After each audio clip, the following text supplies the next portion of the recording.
I'm already rolling. Come on this side. Some of y'all brothers come on this side. Baltimore brothers go on one side. Mix it up. Mix it up. Here you go, Sean. Y'all brothers just dive in there and go in the spirit.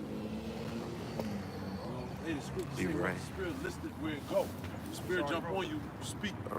Say something, get up in there. And eventually what we're gonna do is probably take a couple brothers and we're gonna like go over there and film or something. Brothers gotta know another camera. Who got another camera? You got another camera? Oh man. Cool. You got okay, so we could use that. It's all charged and ready, right? Alright. So being that it's your camera, you go on roll. Probably me, you, probably a ride, maybe another brother.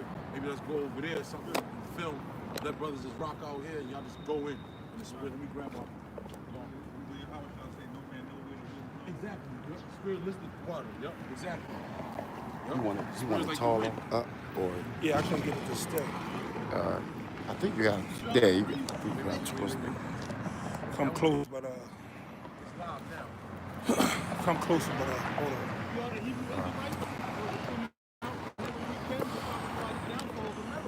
Also wake up the 1/3 of the left of Israel, you know? We out here, you know, doing our daily routines, you know, and we give all praise to Yahweh, Hashem, Yahushua, Of Kakadash. course, double honor to apostles and elders of the millstone who taught us the truth. And shalom to the brothers out there. You just hold it. John 3 verse 8. Just come closer. Bloweth where it listeneth, and thou hearest the sound thereof, but canst not tell whence it cometh, and whither it goeth. You know, and that's all through the spirit. You know, because these words they only cling on to the people that it's meant for. You know, because this word is not for everybody. You know. Continue reading, but cannot tell whence it cometh and whither it goeth. So is everyone that is born of the Spirit, you know, and that's hey, the Spirit, man. The Spirit, listen, wherever it goes, man. You know, the Spirit's gonna pick up who the Spirit wants to pick it up, man. You know, you go to Isaiah 6, it talks about how the angels basically are blinding the people that's not supposed to hear it. So, hey, man, you can't find the house shot. This is Isaiah chapter 6, verse 9. It says, and he said, go and tell this people, hear ye indeed, but understand not. Right. So right, these people they don't see nor hear us. Right? You know, they're just completely, totally blind. But right now it's Christmas. You know, there's Jake's out there celebrating a goddamn pagan holiday. You know, the so-called white man's holiday. You know, what about you? You know, what's going on with your mind? You know, why are you celebrating something that the so-called white man has taught you, and then has the so-called white man has been beating us up since the beginning, you know? It says, verse 9 again, it says, and he said, go and tell this people, hear ye indeed, but understand not, and see ye indeed, but perceive not. Right, so we can't wake everybody up, you know? The spirit and power, Yahweh Bashim Yahushai. So it's only through the spirit, you know? Because it's not meant for them, man. It's just not meant for them. This is Isaiah chapter 29, verse 9. It says, stay yourselves and wonder, cry ye out and cry. They are drunken, but not with wine. Right, so these people out here, they're not drunken with wine. It says, they stagger, but not with strong drink. For the Lord hath poured out upon you the spirit of deep sleep. Right, and that deep sleep is super deep with these people, man. You know, they ain't waking up until the nukes come out. You know, until they come back on the other side. You know? Nah, if I could just add what that wine represents, it's the philosophies of this world, man. You know, everything that this devil is pushing on our people, and they're drinking that shit right up. And that's why you had a mass amount of our people out here celebrating these unholy high days, you know what I'm saying? You know, that have no significance to them, you know? They go back to just it's complete vanity at the end of the year. But Christmas goes back to Saturday, and even before then, going back to Babylon, man. So they have their origins, but ultimately it's in wickedness, man. You know, the Israelites had their high holy days, okay? And they have significance, man, and it has Yeah, essentially significance, man. Right, You yeah, know? we celebrate Hanukkah, not Christmas. And we coming into Purim, man. You know, which are all days when we was delivered, man. You know, we had something to praise. We was praising Heavenly Father for taking us out of the conditions that we was in, man. Yeah, For and Hanukkah is vibration. Precept. I was just gonna finish over. Verse 10, it says, "For the Lord hath poured out upon you the spirit of deep sleep, and hath closed your eyes. The prophets and your rulers, the seers, hath he covered." You got it, huh? Right, and then you guys, if you guys that are at the hedge, you know, that are just watching for the people, they're not watching it because they're blind. You know, they are drunk on Babylon. This is for everybody that celebrates Christmas. This is Amos 5:21. It says, I despise your feast days. I will not smell in your solemn assemblies. You know, and one of the feast days is Thanksgiving and now Christmas. You know, everybody, you know, gonna sit around the table and pray to Jesus, saying that it's Jesus' birthday, you know, believing in these lies. You know, but the scriptures say that Yahweh Shema Shah, the true power, hate to despise the feast days. You know? It's another precept real quick. This is Jeremiah 10:1. It says, "Hear ye the word which Yahweh speaketh unto you, O house of Israel." And the house of Israel consists of the so-called Negroes, Latinos, and Native Americans. So you're supposed to hear the words of Yahweh Shema Shah. He's talking to you. It says, verse 2, it says, "Thus saith Yahweh, learn not the way of the heathen, and be not dismayed at the signs of heaven, for the heathen are dismayed at them." You know, you're not supposed to learn the ways of the heathen, the so-called white man. You know, this is his holiday. You know, this is the wicked holiday. You know, the so-called Negroes, Latinos, and Native Americans need to wake up. You know, Hanukkah is better than Christmas. You know, we got multiple things we celebrate. We have fun. We give gifts. You know, you only have one day. You know. I gotta say this too.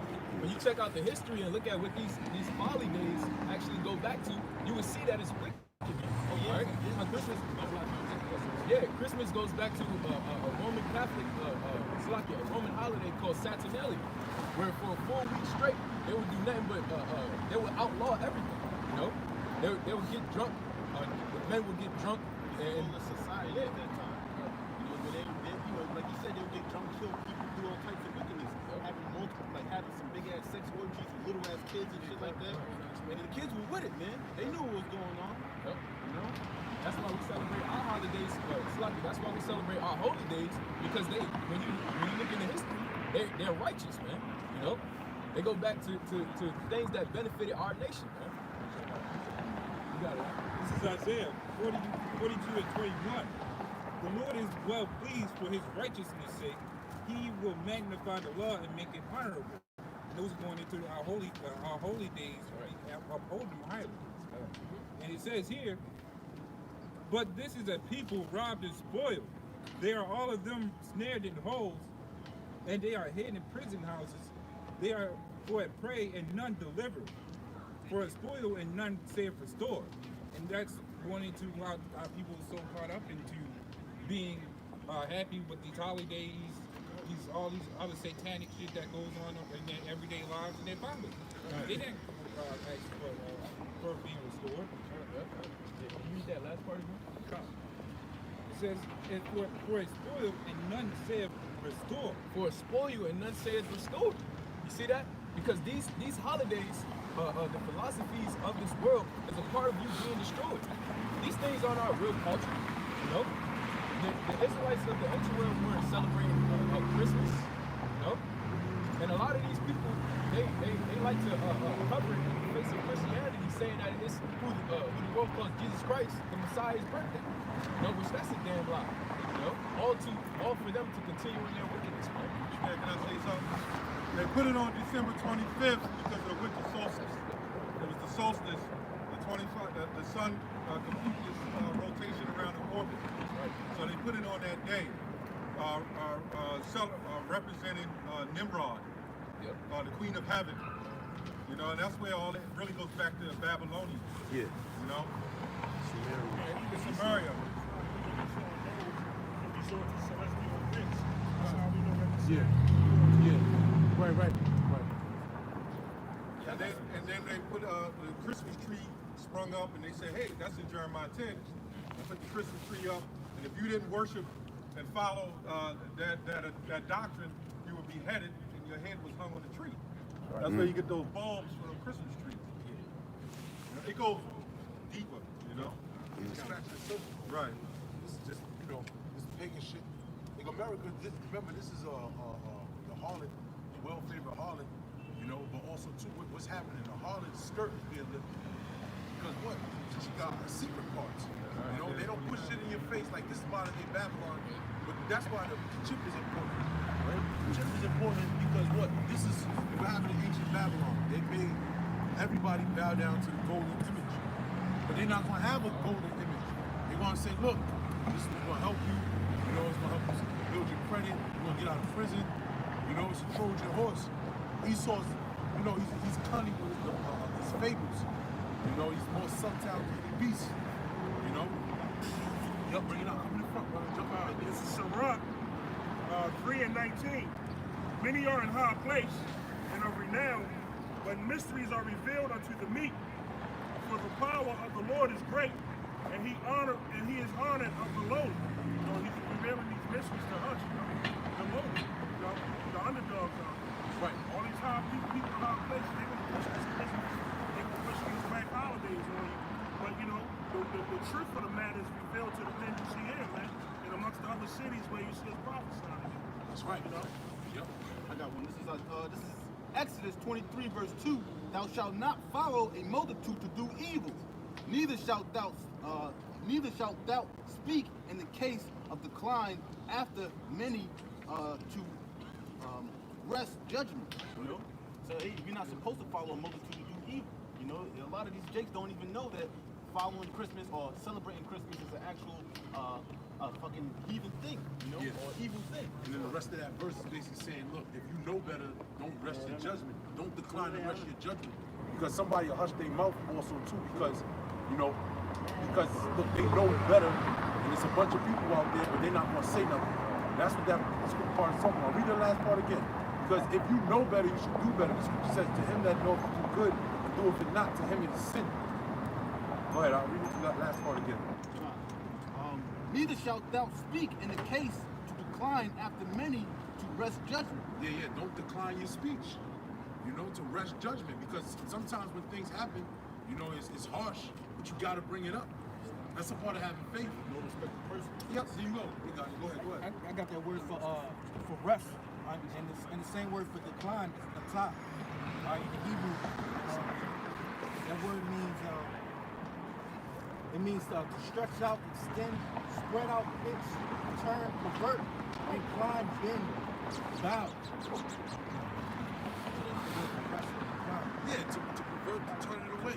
So basically, you know the right thing, but you want to make everybody else seem looking like, oh, this is the right thing to do. Like the man in the Maccabees. He said, they said, yo, just act like you don't eat the pork. He said, nah, I ain't doing that shit. So he didn't want to, why? Because he didn't want to pervert everyone else, because he was an influence to everybody else. Yeah, that would have been sin unto him. Yeah, it would have been a high sin, exactly. And because what scripture says, what? To much is given, much is required. So you make that you do that major sin in that spotlight, that's a lot of blood in your hands. That's why hey man, not for nothing, we all out here because of fuck, you guys are all out there with a lot of views, and hey, the more you talk wrongfully, the more the Lord is going to come and wants to visit you. Because you got thousands and thousands of viewers, and you lying to them. Hey, and then also too, Try to move it around too. Like Messiah speaking. Hey, look, when did You got when it's around this time with Esau. God. During the winter solstice. Get an example. Yep.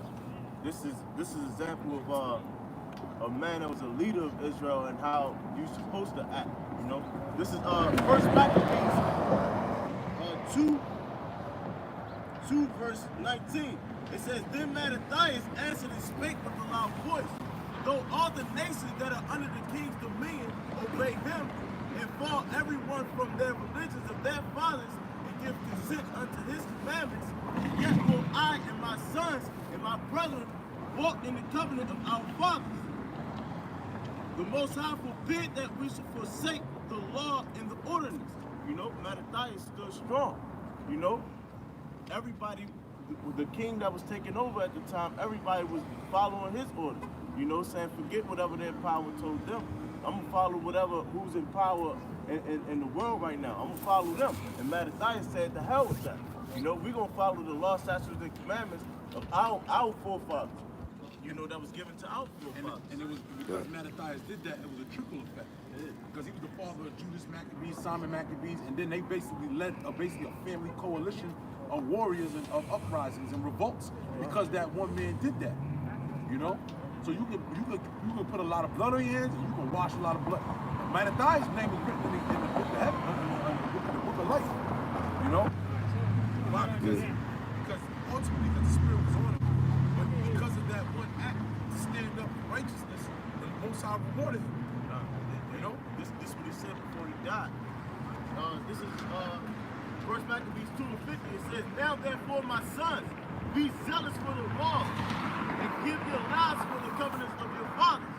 Call to remembrance what acts our fathers did in their time, so shall ye receive great honor in the everlasting name." You know, and that's why we're reverencing these men right now, because of the acts that they did. You know, and now they got great honor in the everlasting name, and that's what you should strive for. You know, because I can guarantee you the multitude, the majority is celebrating Christmas right now. You know, and you got the few out there condemning this world on Christmas Day. You know. This is Job 8, verse 8. "For inquire, I pray thee, of the former age, and prepare thyself to the search of their fathers." And the reason why I brought that out, because plainly put, our forefathers wasn't celebrating no damn Christmas. Nothing more to say. About to bring this? This is a common precept that I usually bring. This is Sirach chapter 34 in verse 18. It says, "He that sacrifices of a thing wrongfully gotten, his offering is ridiculous, and the gifts of unjust men are not accepted." You see that? And what do they do on Christmas? They give gifts. All right? And that whole custom of celebrating Christmas is a sacrifice wrongfully gotten. All right? That's what they got from the so-called white man during the time during slavery, man. You know, and they still keep these customs to this day, man. All right, so we're supposed to give the sacrifices of the things that we got from our forefathers. That's why the brother read, keep the ways of remember our forefathers, man. You know, continuing on, verse 19, it says, "The Most High is not pleased with the offerings of the wicked, neither is he pacified for sin by the multitude of sacrifices." Right? So that's the point, man. I had something as far as making a better leg. What the Shah was talking about, America being revealed. You know, it being that the whore that's sitting on the beast. This is Isaiah 47. I'm gonna start at 6. "I was wroth with my people. I have polluted my heritage, and given them into thy hand. Thou didst show them no mercy. Upon the ancients hast thou heavily laid thy yoke." Talking about Esau basically being harsh on the elderly back in slavery. You know, verse 7. "And thou said, I shall be a lady forever, so that thou didst not lay these things to thy head, to thy heart. Neither didst remember the latter end of it. Therefore, hear now this, thou that art given pleasure, as well as carelessly, that saith in thy heart, I am, and none else beside me. I shall not sit as a widow, neither shall I know the loss of children." You know, America is just so proud, they don't think they're going to be able to get touched. You know? That's why America is also known as a virgin daughter of Babylon. They've never been they've never been touched by war. You know, like truly, we never war fought on these grounds as far as like Esau fighting against Esau, man. And it's going to come to that. It's going to come a time to where, hey man, it's going to come down to where the youth is going to come. It's going to come alive, man. You know, they already living. It's just a matter of time before this stuff really start popping up and they start waking up even more. You know? all these other nations that come to America, America has a very, very strong spirit. That's why you see so-called Arabs celebrating Christmas. Everybody leaves their customs and celebrates the customs of America. You know, I had a dude at my job, this heathen at my job yesterday. I think he was a Ethiopian, Cushite. You know, talking about Merry Christmas. Why is that? That's because he has that Babylonian spirit on him, man. You know, that's what the scriptures talk about when it's saying that they are drunk but not with wine. You know, they stagger but not with strong drink. That's that Babylonian spirit on them, man. Just like when we read in the Maccabees, there's nothing new under the sun. Everybody is going to fall under, most people is going to fall under the rule of whatever king that's ruling at the time. You know, that's just how these people are followers, man. You know, we're blessed to have that spirit to follow the true power. You know, This is Proverbs 13 and 20. He that walketh with wise men shall be wise, but a companion of fools shall be destroyed. That's why he had that wisdom. Because if he's following something ridiculous, he can be destroyed. right, what the scriptures say, the blind lead both shall fall into the ditch. You know, that's the multitude of the unwise, man. You know, I got one. This is Ecclesiastes. Oh no, this is Sirach 37 verse 12. But be continually with a godly man, whom thou knowest to keep the commandments of the Lord, whose mind is according to thy mind, and will sorrow with thee if thou shalt miscarry. You know, basically, if you was to go off, that man's going to be able to stick it out with you. You know, but I was really hopping on the point. But be continually with a man that's godly. Let me read it again. But be continually with a godly man. You be continually with a godly man, instead of according to like mine. You know, because you don't want to be with somebody that's someone that's too loose. You know, just going off at the mouth, starting causing trouble, because eventually that trouble is going to come upon you.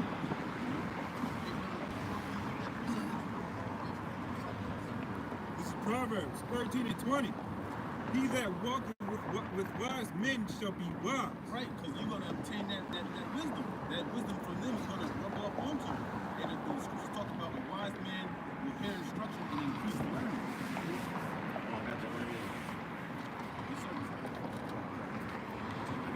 this is Proverbs 1 and 5. It says, a wise man will hear and will increase learning, and a man of understanding shall attain unto wise counsel.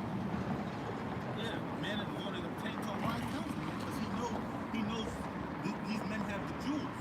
You know, you can fit. Hey man, when you see a man with understanding, you basically want to cling onto that man. You want to get close to that man so you can learn from that man, and then your life will be a lot smoother than for you just being a knucklehead the rest of your life, man. Oh, you got it.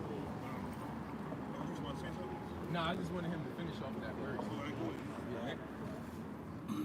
But a companion of fools shall be destroyed. Yeah, but a companion of fools shall be destroyed. Hey, that's just like a lot of the times, like people who are guilty by association. You know, a lot of the times they're not the person who actually committed the crime, but what? They were present with the person who committed the crime. You know, so it said the companion of fools shall be destroyed, man. Yeah. You know, and I got that word. I actually looked up the word fool in the Edema online.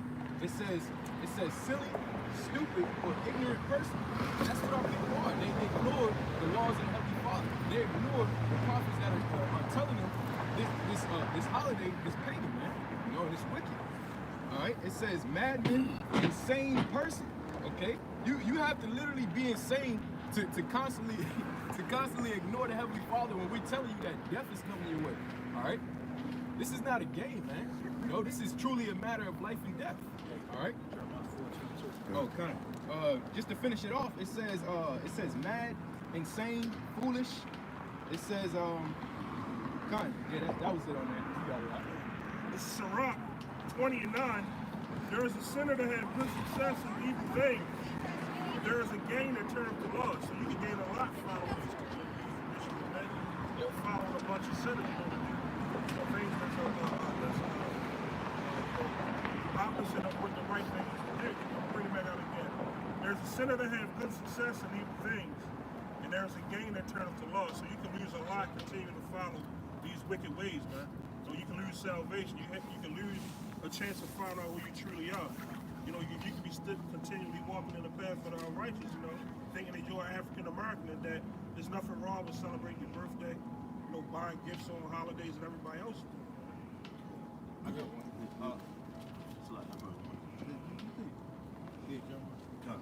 This is Jeremiah 4:22. It says, "For my people is foolish; they have not known me. They are Sodom's children, and they have none understanding. They are wise to do evil, but to do good they have no knowledge." You know, that's definitely talking to about our people. You know, you ask Jake about anything about, say, football, anything, man. Niggas know how to cook crack. Niggas don't know how to pray to the Lord. You know? Go into the jail, man. You're gonna learn everything that's common. You know, but the wisdom, the stuff that's gonna pertain to life, you know, ask them how to cure cancer and all that. You know, how to keep yourself going. You know? That's the thing. Jake is everything controversial to life. They have learned all the ways of death. That's why you even have niggas like Tupac saying they're ghetto in heaven. Niggas always looking for something wicked, man. You know? But they don't know that what? Our culture, our true culture, our heritage is beautiful, man. You know? But what? It has been stripped from us. Like the brother said, you know, he said that what? Jake is all caught up in celebrating their birthdays and celebrating these wicked holidays, man. You got it, huh? Let me bring this up. This is Sirach 27, verse 11.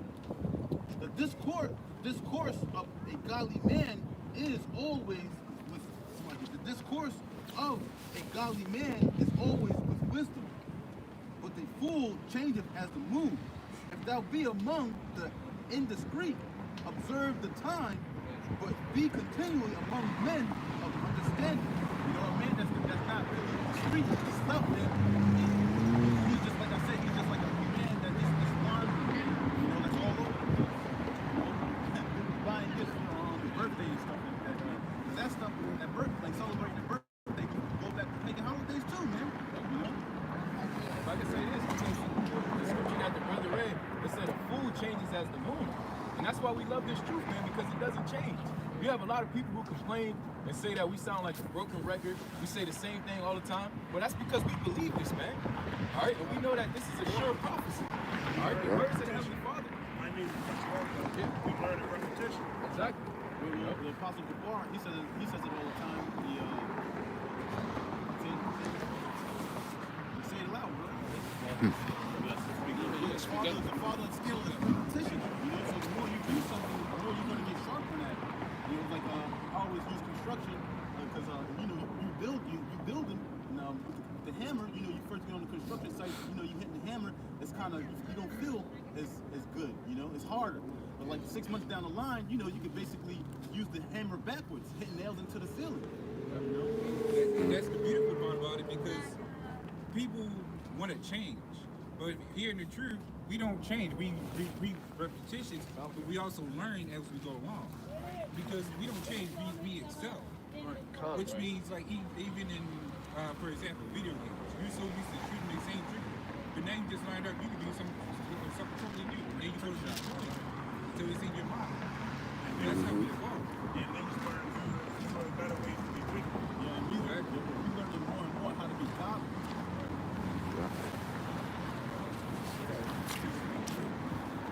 This is Jeremiah 10 and 8. But they are altogether rooted and it's a doctrine of vanity. Now, normally that's going into these other camps, they have all these doctrine of vanities. But in this world, there's a bunch of doctrine of vanities. Christmas, all these other holidays, all doctrines of vanities. The doctrine is another word for teaching, you know? So they're just teaching kids madness now, especially in these school systems, the elementary schools. You know, I have a niece, and you know, when she comes home and tells me what she learned from school, it's just like madness. They're making potions, they put like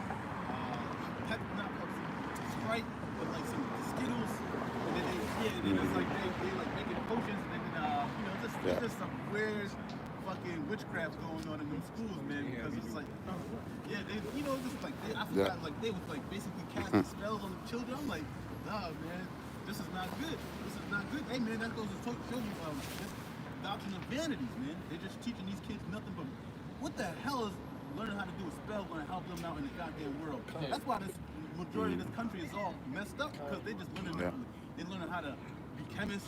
When they, you know, they're not going to grow up to be a goddamn chemist. They're going to grow up to be a electrician or a mechanic or something like that. But they're learning science. You know, science didn't really never help me out except know things about like certain atoms and stuff.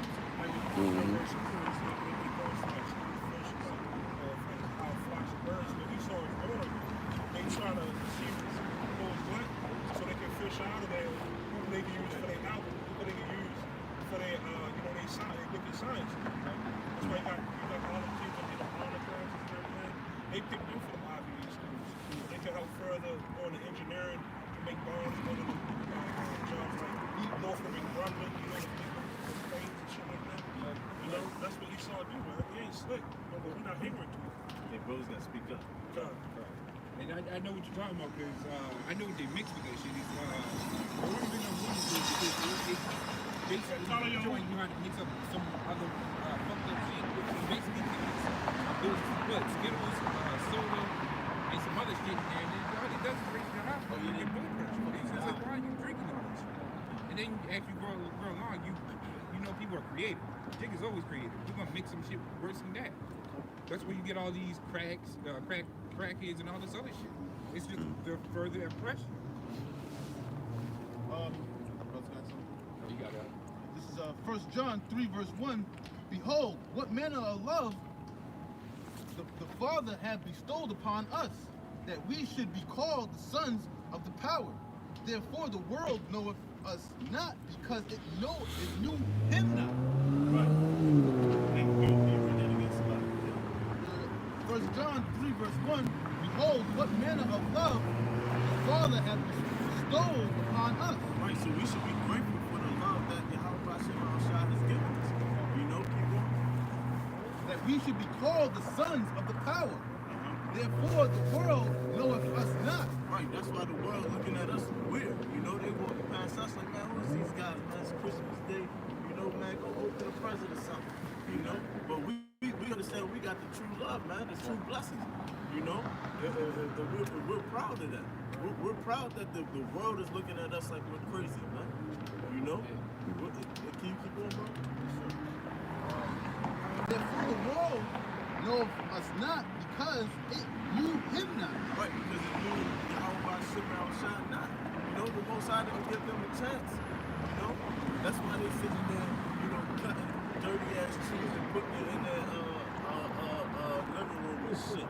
You know, letting their kids walk around barefooted with these fucking plastic sticks in their fucking feet. Looking stupid, man. That's why the Most High be casting judgment on these certain houses, man. These trees be burning on, catching the house on fire, man. I did a video on it last year, and Salagi, it said that they know not Yahweh Shah. They know not the spirit of Yahweh Shah. How do we know that? Because they say that today is his birthday, and that's how they say that who the world calls Jesus Christ today is so-called Jesus Christ's birthday. But this is who they really talking about when they say it's his birthday. All right, they talking about this man right here. All right. And this is what they picked up, during captivity, man. Right. Okay. And why is that? It's because they have not known the Lord. That was how they showed them. You know, we saw this picture, they were like, nah, man, what the hell you do? Man, that ain't Jesus. I heard one Jake actually say that's a demon. He ain't dead. Yeah, I heard that too. You know? Hey, and that's why that scripture is beautiful, man. Yeah. We know what it was.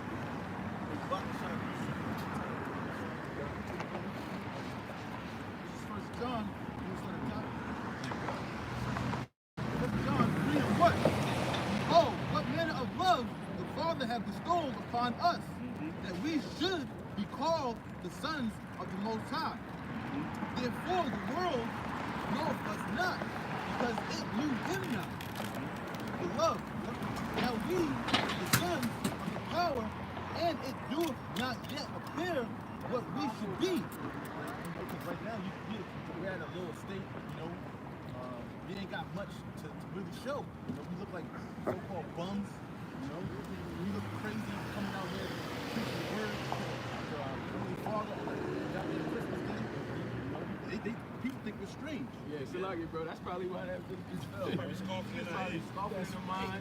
Most how I know brothers didn't see for the camera, but these lady, man, she just bust her ass, man. This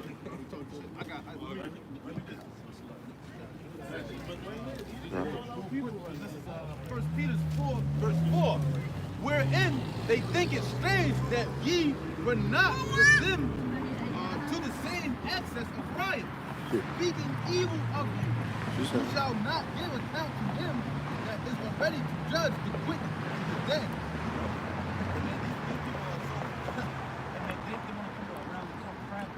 They think we're strange because we're out here preaching the word of Heavenly Father. But they, you know, we're looking at them strange also. It's because like, why are you not your riches and your trust in the Lord right now, to where your spiritual bank account is going to grow, and that time we need is we need to grow. Because right now we need to grow. When that time comes, we really, you think you're begging now, you're really begging. People going to be begging for socks, pair of shoes. You know it's going to be real rough out there. I'm glad you brought that out because it said they think it's strange that we are not in life. In those times, it's healing now too, but it's referring to what the Gentiles were doing back in the day, right? How they were taking hold of all these philosophies of the different nations in which they were scattered, but we can also spiritually apply that to right now. Yeah. Because look at today. Today is Christmas. And like the water was saying earlier, let's be honest. People understand and they know that no damn Jesus Christ wasn't born on no Christmas, on December 25th. But what do? They follow a multitude to do evil. And they say, oh, well, now I'm going to turn it into a family day. Yeah. And we know it's not the case no more, but now it's going to be a family day where we all collect and have dinner and we share gifts and we love one another. But yeah, exactly. You're still holding it and you're coming in that same spirit. And they think that we're strange now. We're not following them. We're not running in that same excess of life. We're going to the Bible. I'm about to say this, Esau plays a big part in this, because if you look around right now, all these stores are shut down. Everybody has the day off, you know? So Esau is the main one who really promotes this wickedness, man. You know? Exactly. Just like the Most High has his solemn days and his days of rest, Esau wants to be like our power, man. So what does he do? What does he do? He gives everybody else to do it. You know? Yeah, they don't get it, but this is really the day to worship the good. Even like worship today. That's all it is. He's trying to call himself the Most High. He wants to be like the Most High, so he has his own day in which he needs everybody to just glorify him. You know, today is my day. That's what it's coming down to. Yeah. Well, he said it's his birthday. Exactly, it's his birthday. You know, it's his day to be worshipped. That's what it is. 1 John 3, verse 2. Beloved, now are we the sons of the Most High, and it do not yet appear what we shall be. But we know that when he shall appear, we shall be like him. Right. So we're going to endure being the oddballs right now. We don't mind. Because when Yahweh Shai come back, that's when we're going to get our true glory. All these people going to be walking past, and they're going to get, because you know how they say before you die, your life flash before your eyes. Yeah. All that's going to come right there. They're going to be like, damn, I remember walking past them. I remember walking past the dudes with dresses on, and they be looking mean on the side, screaming and all that. You know, they're going to remember all that. But when you panic, don't remember these words.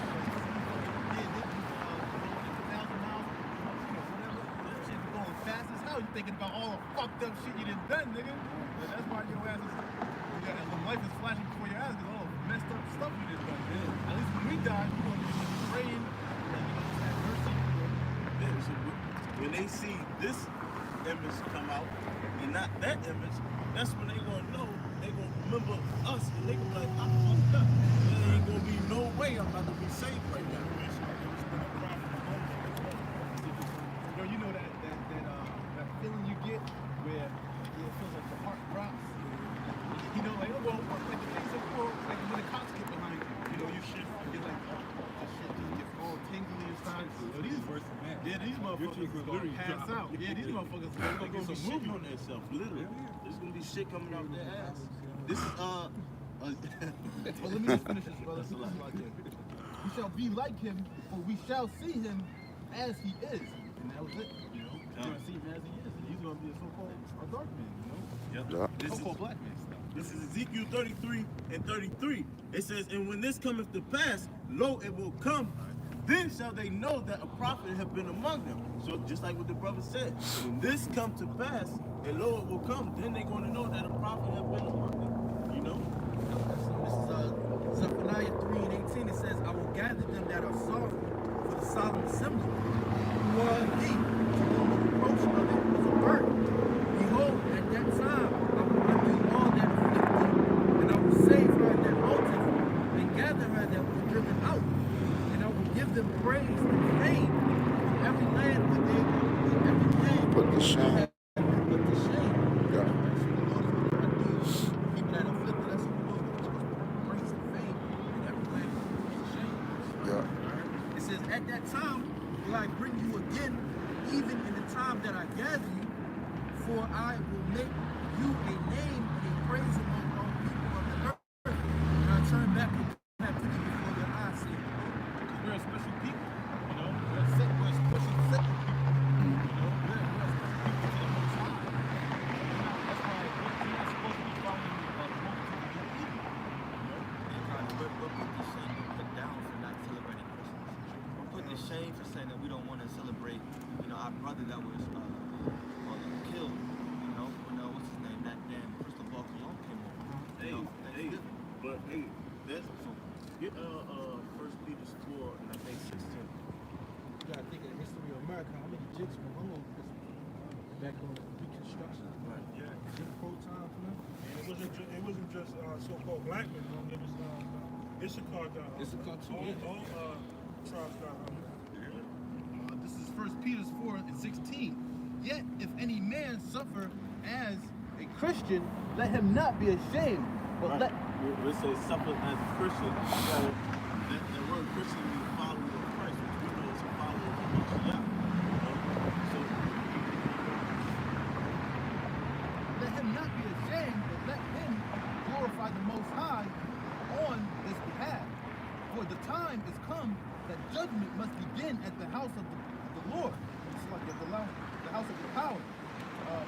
And if it first begin at us, what shall the end be of them that obey not the gospel of the power? It shall be a end of them which obey not the gospel. You know? And the Heavenly Father starting his judgment with the men of the Lord. What about these niggas that's out here with these things? You know? Verse 18. And if the righteous scarcely be saved, where shall the ungodly and the sinner appear? You know, hey, so if we say we're going to scarcely be saved, you know, where is the ungodly and the sinner going to appear? We're going to appear in some catastrophic, fire, torment, pain. Unimaginable pain is coming to these people, man. You know? it's lucky, bro. Can you start at 12? Because I would work that out based off of this brother just saying. This is 1 Peter 4 verse 12. Beloved, think it not strange concerning the fiery trial, which it to try you. Right, this is just a trial, which I say this, you know, you can't really speak for brothers that's just literally like in their first year, but this is life, you know? This is life, you know, people looking at us, you know, like, oh, it's Christmas, all that's like, you know, being the oddball, not celebrating Christmas, it's life, but still, thinking not strange, right? Thinking not strange, you know? Let him finish up. Beloved, think it not strange concerning the fiery trial, which is to try you, though some strange thing happen unto you. But rejoice inasmuch as ye are partakers of the Mashiach's sufferings, that when the glory shall be revealed, ye may be glad also with exceeding joy. Right, you know, so hey, can you read that verse 1? Verse 13. But rejoice inasmuch as ye are partakers of the Mashiach's suffering. Right, we're going to rejoice that we are partakers of Yahushua's suffering, man. Because Christmas, they call it Xmas, meaning cutting out Christ, meaning cutting out Mashiach, man. They want to completely cut him out of this thing, man. You know, this has nothing to do with Yahushuah. This day, December 25th, it has nothing to do. You got Revelation 11:18. It talks about where the Lord our power is crucified. And the word in Christmas, the word mass means yes.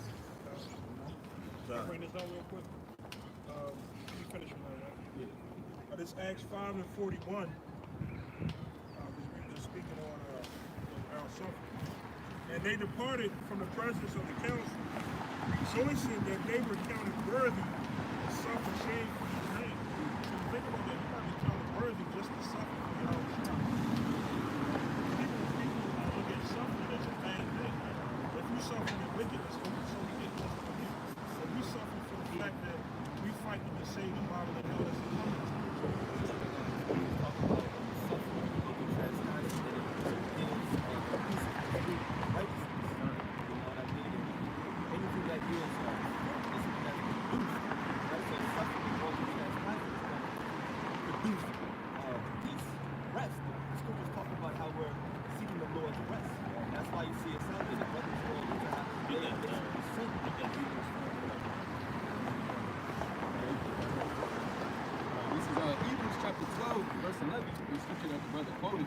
It says, now no chastisement for the present seems to be joyous, but grievous. Nevertheless, afterward it yielded the peaceable fruit of righteousness unto them which are exercised thereby. Right. And the brother was going into how this is a light affliction. The truth be told, it really is. You know, not celebrating Christmas, we should want to do it anyway, regardless. But at the end of the day, it still is something that we're commanded not to do. And by doing that, we're still going to go through some kind of chastisement or affliction from our family, from friends, from loved ones, things like that, people at work. And at the end of the day, it is what it is. Yeah, because we're an example for the elect. When we go through our trials and tribulations, so we can teach other men, look, we've been through it, you know? That's why we're a body, you know? That's why we're brothers. We're a body.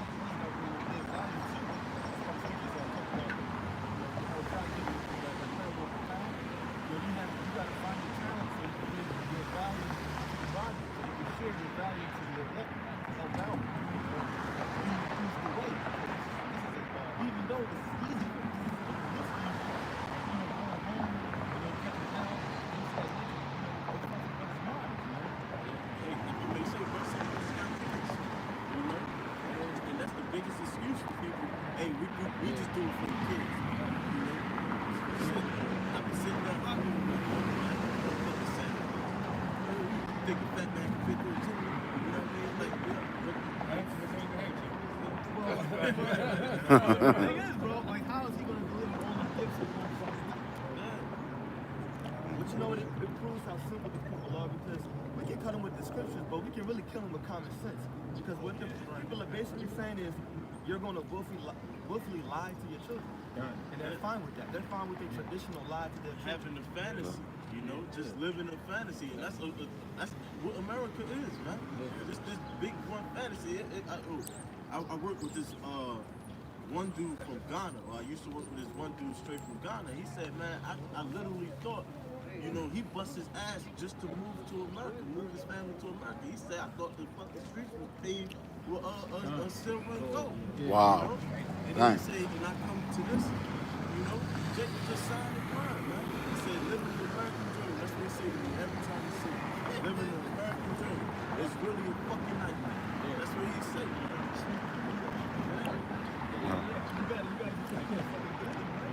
It's never a reality.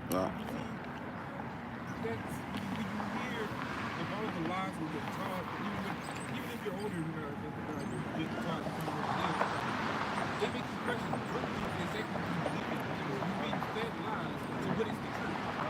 That's the question. Like I say this too, you know, because the brother said you have all these people that are basically living in the fantasy world. It reminds me of the people during the time of Noah. You know, they were doing the same thing. You know, they were married, getting into marriage. You know, they was living it up. And wickedness. And what do you have? The same thing all over again. You know, so what's going to happen to those people? The same thing that happened to the people during the time of goes back to witchcraft. Yeah. Can I bring this out real quick? This is Sirach 12:6. It says, "For the Most High hateth sinners, and will repay vengeance unto the ungodly, and keepeth them against the mighty day of their punishment." That's right, that's right. The Most High is keeping these people against the mighty day of their punishment. Yeah. But this could be the last Christmas they out celebrating. Yep. Yeah, all these wicked ass people riding around on scooters, you know, being in a mirthful, jolly spirit because they're celebrating Saturnalia. The Heavenly Father is reserving them for judgment, man. Yeah, a lot of people gonna die in 2019.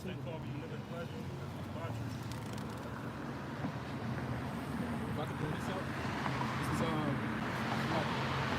First Peter's. Yeah. This is Second Peter's chapter 2, and I'll start at verse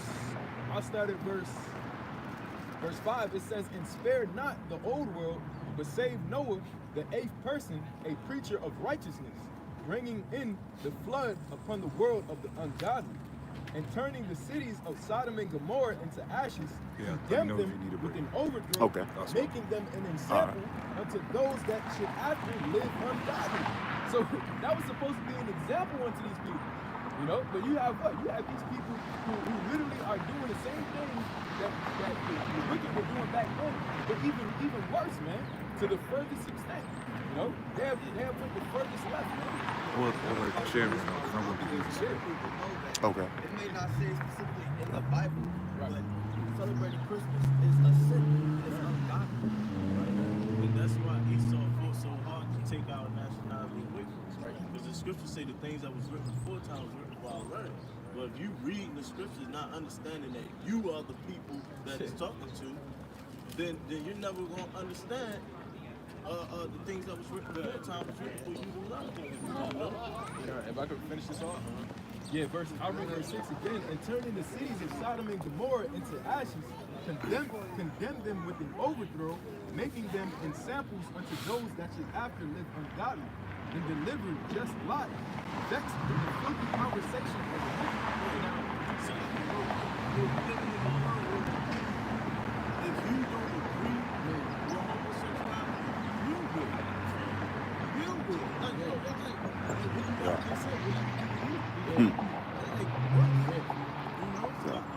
Yeah, and you even have, you got these so-called young niggas saying, "Oh, if it's not around me, then still condoning it."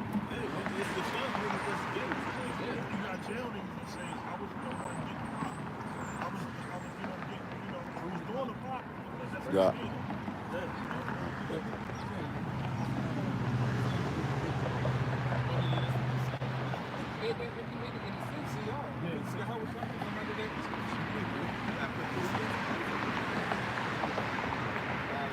Proverbs 17, verse 15. "He that justifieth the wicked, and he that condemneth the just, even they both are abominations of the Lord." Right, so if you saying you okay with that shit, saying, "Oh, hey, it don't bother me," nah, man, you just like that. You gonna get that same punishment, man. Because you don't understand that we are the nation of Israel is all one, man. That's why back in the day, when you get a homosexual, you supposed to kill him before all, man, so that everyone may fit, man. You don't want that virus to spread throughout the whole body, man. We the body of your house shot, man. We don't want no damn homosexual around us, man. That's why I said Lot was vexed with the filthy conversation of the week.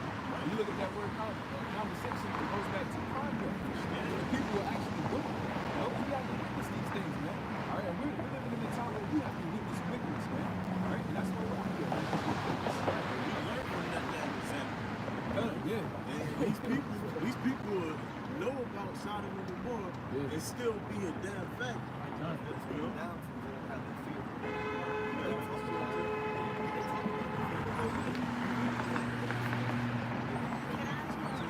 Micah 2 verse 10 says, "Arise ye and depart, for this is not your rest. Because it is polluted, it shall destroy you even with the sword destruction." So when you start thinking America is home, hey, I got that American pride. You watching the Olympics, you going hard for America. USA, all that shit. Hey, you start thinking it's your rest is going to destroy you even with the sword destruction. say when like you know, we going to war. We lose. Yeah, that remind you of that house Yeah. nigga. Yeah. Hey man, so we sick while that nigga coughing and you fine. Fuck you Yeah. mean is we sick. You know? Hey, you got Hebrews 4? It's Hebrews. I hope I interrupted something first. Allow me to 1 second, man. 1 second. Keep going. It's Hebrews 4:11. Let us labor therefore to enter into that rest, lest any man fall after the sample of the same example of unbelief. Right, you know, and it says, let us labor therefore to enter into that rest. This ain't our rest, you know. We're laboring to enter into the rest, which is the kingdom of heaven, man. You know, we fighting for eternal life. Yasha'Allah, man. The true Israel, man. We want to go back home, man. Yeah. That's not. Yeah, man. We want that peace of mind, man. Jake don't even have. You can be at home in your living room and you just good for the night. You still don't have a fucking peace of mind, man. Knowing that your phone can ring and change your whole fucking day. This place is fucking polluted, man. You know?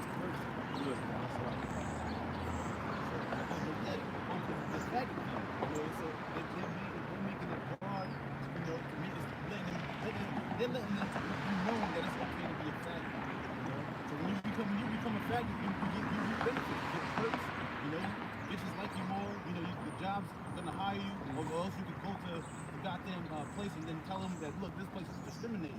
This place needs to be shut down. They're not conducting business properly. You know, and let it be known through children. It's like, yo, it's okay, you know, to be a fucking homosexual. It's okay to be around it. That's why when brothers really harp on the situation as far as like when men say, as long as they don't try to hit on me, I'm good. You know, but that's messed up, man. You don't want to be around that type of environment to where that nigga shit is gonna rub off on you. I know there's times, cause there's a company I work for. Some nigga wind up going to New York and was out there in the East Village. He wind up coming back to be homosexual. Now this nigga's married. They think he's straight now. Yeah, we know.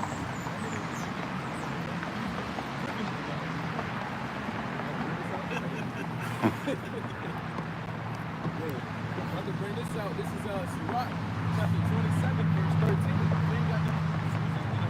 It does. You got a question?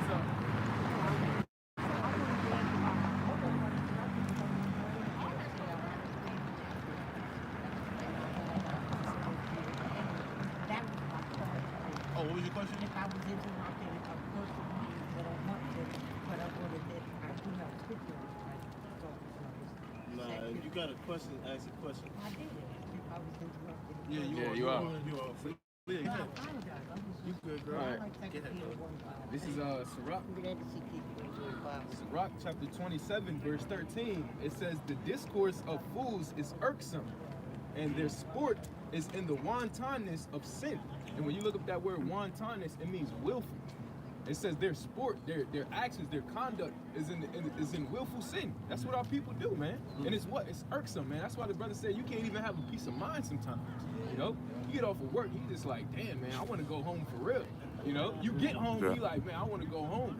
You know, so when you ain't gotta be paying some extra ass taxes, you know, maybe you late on your rent, so now they're gonna hit you with fees and stuff like that. Not knowing what situation you're going through. You know, maybe your car got towed, and then you got a speeding ticket.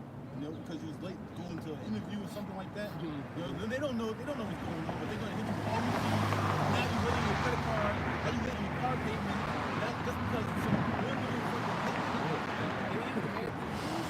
If you try to get another job or if you try to work extra hours, they still might take more taxes out. And then you so fucked up about all this shit, you just like, let me go get me a drink. You gonna go to the bar, just forget the phone, go use for a second. And then, yo, true story, last night, me and the brother Rashad went to the bar. There's a police just sitting in his car right outside the bar, waiting for a motherfucker. You know people in here drinking. So this is that trap that America put you in. Now you got a whole other problem. The scriptures say, the scriptures say he said it in the lurking places, man. There's just various snares that this place gets you. That's why the scriptures say, depart from this place, man. Mentally and spiritually. that's why this goes back and says, follow not certain things you just don't go to the bar. I'll just say that. They do be waiting. Like they'll wait down the street. You know, like over there, Open Mills, like a second chance. They stay over there. Like tonight, they guarantee in different parts of the city they might have sobriety checkpoints. It's best. That's why it's good to just stay for home. That's Get some drink, try to get a bro, because you know That's the government. That's the government Christmas present to you. You know, I'm trying to find a joint drive. You know. And that's you see how messed up that is. It's like, oh, it's all joy and happy until you see them lights come on. Like, whoop! Like, try to sober up. Nope, it's too late. It's too late. He thought it got you. Yep. It's actual crime that's going on out there. All you doing stopping you for something so petty. Yeah. You know? A lot of times it be like the most pettiest thing. You know? They just want to stop you to give you a ticket for some bullshit. Yo, brother, and you know that it goes because I was thinking about that the other day. They'll pull you over for some bull crap, give you a ticket or a citation, then you go to the courthouse, they'll throw the case out, but you still got to pay the ticket. You know? And then they just go and shoot. They just wasting taxpayers' money. I mean, you could have been up there busting somebody for fucking second place. You want to come at me because I rolled to the stop sign, you know? Yeah. You see all this wickedness? All this shit that brothers are signing crime about, it's all gonna go back on Esau Hill. And we understand that. That's why that's give us the peace of mind. You know, that at least we know that it's gonna come to an end. You got that? Ezekiel 7 verse 3. Now is the end come upon thee, and I will send mine anger upon thee, and will judge thee according to thy ways. Right now is the end come upon thee, coming upon Esau. You know, hey, like we was talking about it on the way, man. There ain't no damn Christmas carols and none of that shit going on, man.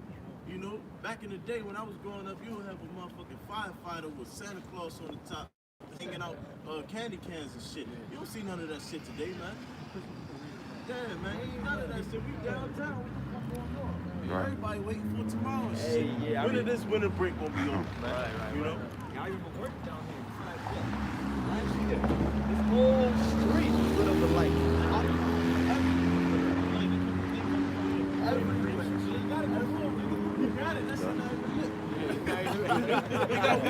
Hey, that's how America is, man. Hey, keep going, bro. Yeah, Ezekiel 7 verse 3. Now is the end come upon thee, and I will send mine anger upon thee, and will judge thee according to thy ways. According to thy ways. You know, so Esau will be judged according to his ways, which we just explained, you know, in the various amount of sign and crime, is that it's very wicked, you know, and he will be judged according to his ways, you know? And will recompense upon thee all thine abominations. Right, and he will pay you back for all of your abominations. Good. Verse 4.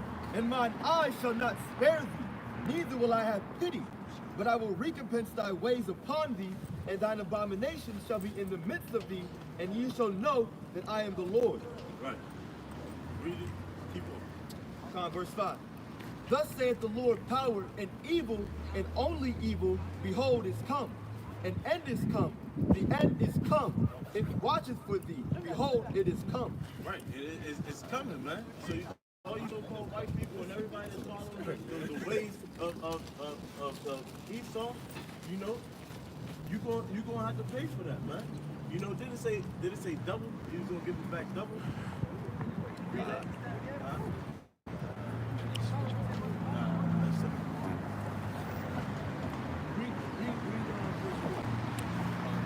Ezekiel 7 verse 4. Yeah. And mine eye shall not spare thee, neither will I have pity. Right, he's not gonna have pity, man. If you get Amos 1 and 11, you know, he's not gonna have pity on you, man. Esau gonna be looking for a time. You know, he gonna be hoping that damn, I hope they'll cut my head off. You know, damn, I hope he'll take my wife from me. You know, he's not gonna have no pity, man. You know, no exceptions. The shit that you done for us, done to us. Yeah. Wow. It's Amos 1 and 11. Thus saith the Lord, Yahweh Ba'Shem Yahushua, for 3 transgressions of Edom, and for 4, I will not turn away the punishment thereof. Right. Because he did pursue his brother with the sword, cast off all pity. Yeah, he cast off all pity. He said, I ain't gonna have no pity on him. You know? What movie was that? The Birth of a Nation. You know, the dude had a big ass banquet or a party or whatever, and one of his guests wanted the man's wife, which was Gabrielle Union. You know? And he forced that man's wife away from him. Ain't have no pity, man. No pity. He cast off all pity. But we supposed to love the white man? You know? Okay. This is Psalm 109 and 10. It says, let his children be continually vagabonds and beg. Let them seek their bread also out of their desolate places. Let the extortioner catch all that he have, and let the stranger spoil his labors. Let there be none to extend mercy unto him, neither let there be any to favor his fatherless children. Let his posterity be cut off, and in the generation following, let their name be blotted out. That's talking about Esau. It says, let the iniquity of his fathers be remembered with the Lord. So let all the stuff he did remember with the Lord, right? And it says, and let not the sin of his mother be blotted out. Let them be before the Lord continually, that he may cut off the memory of them from the earth. Because that he remembered not to show mercy, but persecuted the poor and needy man, that he might even slay the brokenhearted. Right. We the brokenhearted, man. Right. And they basically when all hell breaks loose, they gonna seek out souls. Right. It said let him be in no more remembrance, because he had cast off all mercy pretty much. And let them be before the Lord continually, that he may cut off the memory of them from the earth. Right. So it's gonna get to a point in time to where we won't say Edomite no more. No more. And we're gonna be burning them off to where though you see an Edomite, it's like when you see a rat. You know? You say, hey, what the fuck is that? You know? It's gonna get to that point. You know? You gotta bring some kind of killer. This is Romans 13 verse 10. Love worketh no ill to his neighbor, therefore love is the fulfilling of the law. So in there, he's not fulfilling the law. He's a total wicked guy. That's why the scripture said let his children be continual vagabonds. When he broke the brotherly covenant, when he stood on the side with the Babylonians. Get this. That's why I sing that Psalm 137. This is Obadiah, verse 10. It says, for thy violence against thy brother Jacob, shame shall cover thee, and thou shalt be cut off forever. That's pretty straightforward, man. You know, that shame is covering, man, because all these alternative sites, all the access that we have to gain these records and to go back, you know, to look at what they actually have done. They making movies about the shit. They pretty much, it's documented. It's pretty much making mockery, man. But that shame is covering them, because when this stuff is brought up, you can see it in their countenance, man. You can see it in their spirit, you know? Well, they gonna have to pay for it. Exactly, that's what it says. It says, and thou should be cut off forever. You're gonna be cut off forever for all that you broke. You know? Read that again. Con, this is Obadiah, this is verse 10. It says, for thy violence against thy brother Jacob, shame shall cover thee, and thou shalt be cut off forever. Right, so for all you so-called white people, the violence that you did to our people, shame is going to cover you. And it does. Even when we had that one Jake take his shirt off in front of the camp and kneel down, you know? I say Jake, see how Satan working? You know what I mean? That Edomite, he was in shame, saying, hey, if you want payback, go ahead. I'll be the sacrifice type of shit, you know? Or they'd come up and be like, oh, it wasn't us. We didn't do it. I don't agree with what my forefathers said. And the Apostle Paul didn't take on the sins of Israel. How much can one Edomite do? Isaiah 14 verse 21.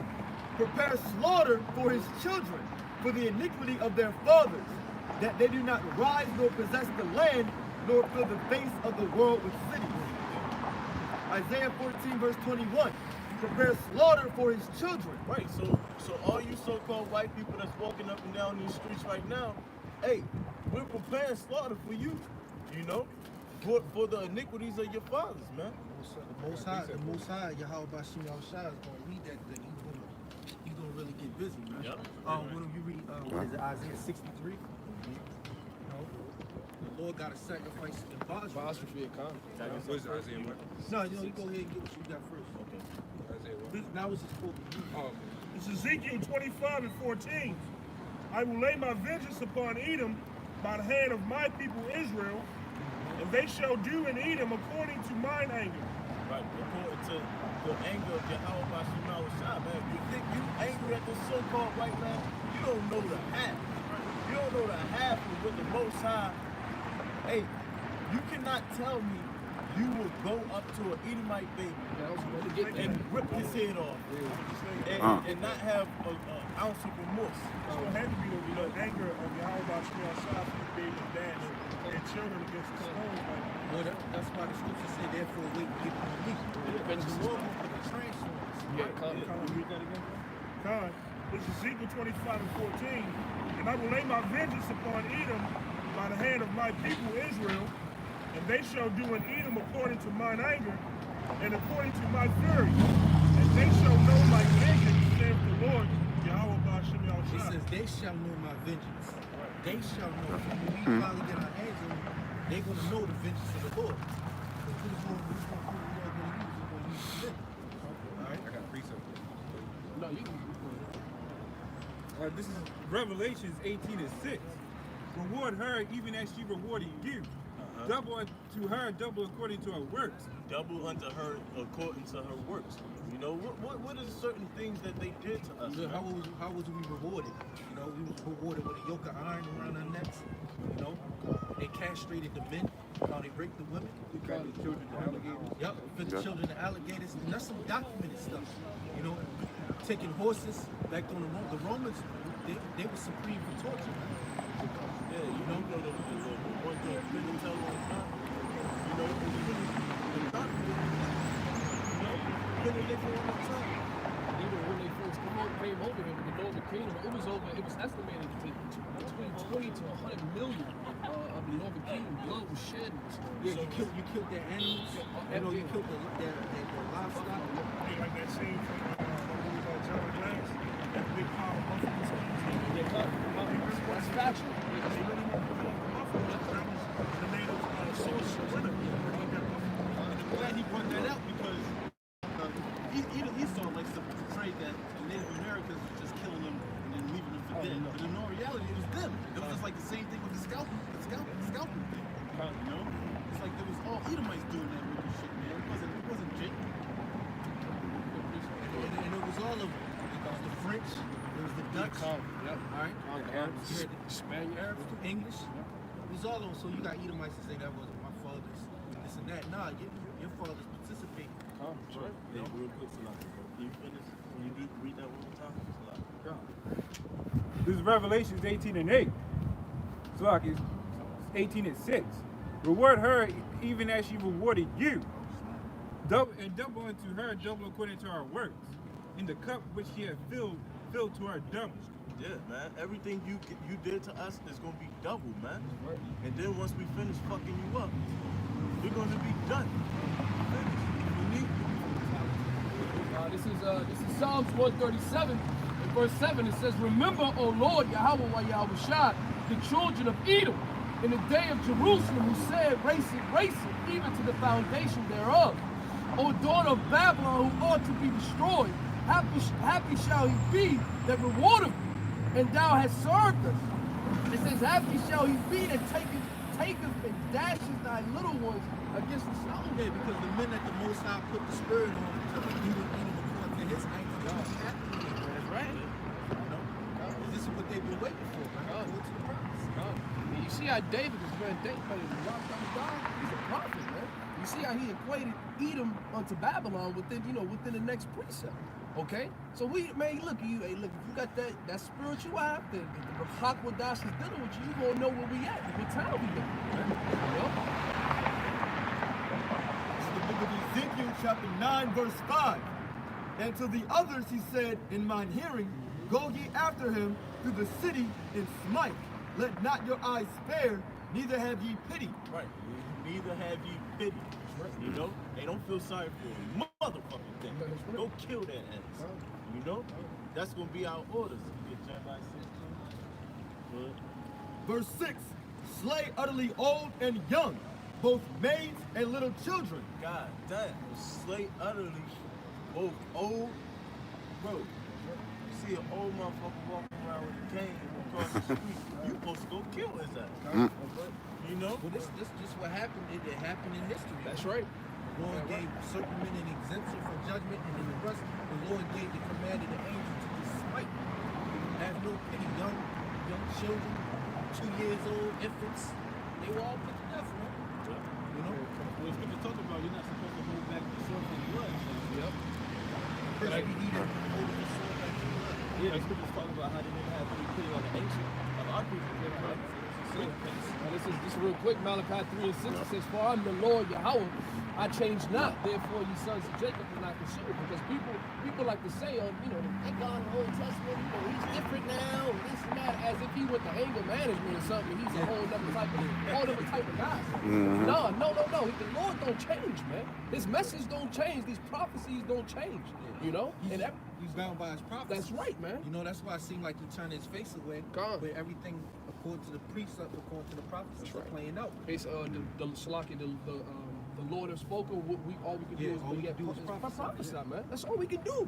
You know? Yeah. Well, yeah. That's why the Christian churches like to disregard prophets. Yeah, of course. They don't want to read the prophecies. They don't want to take hold to them because when you read about the prophecies, then most of them have come to pass, but some of them they haven't been active. That's why they don't have the spirit of Yahweh Shah, because the spirit of Yahweh Shah is the spirit of prophecy. Yep, that's right. That's the funny part about it, because there's prophecies throughout the whole Bible. That's why when people say that God changed, how come there's still bad things in the New Testament? That's right. You can't refute that.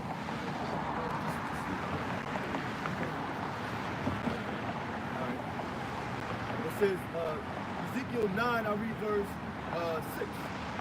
Slay utterly old and young, both maids and little children and women, but come not near any man upon whom is the mark.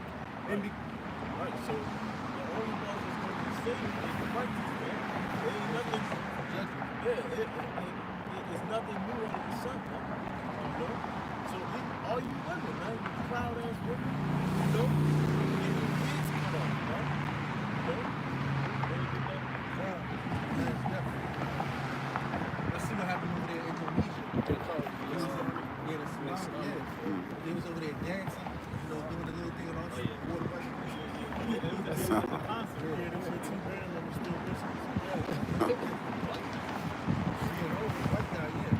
That's how it is, man. Right quick. Partying, playing games, and then right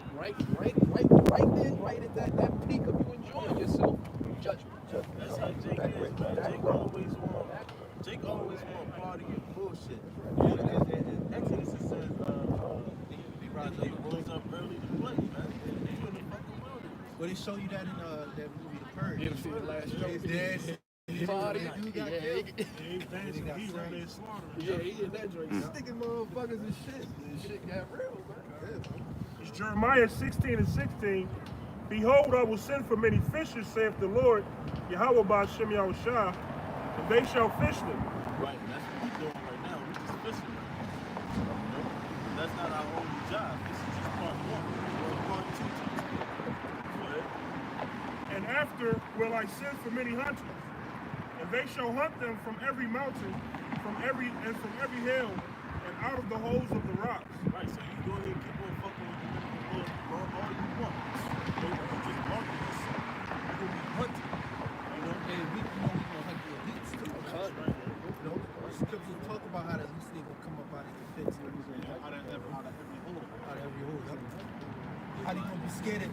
How they gonna be scared of Yahweh Shah when he come back? You know.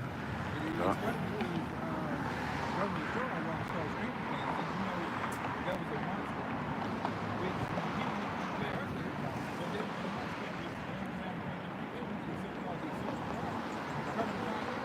There's something bigger than this. right now, all we see is illusion. And when this place comes down, it's going to be destroyed just like that. Yeah, this place is already destroyed. People don't even know it, man. We're just playing it You know, out. it's just playing out, man. That's why they're known also as Walking Dead. Walking Dead. Yeah. These people they don't have no life in them, man. This is the valley of the shadow of death, man. It's going to show itself to be that too. Right. All hell break loose. And you're gonna see who's who in there when that hell breaks loose. Because that starts from belly, man. People that you think you friends with now, when them niggas is hungry for 2 weeks, man, they're gonna be looking at you. 2 weeks, I give them 3 days. So I can look at Esau, man. Esau was hungry as shit, and so was the birthright. Yeah. The only thing that go with that, you return your father to the devil, right? Yeah. You carry that same spirit. So that's how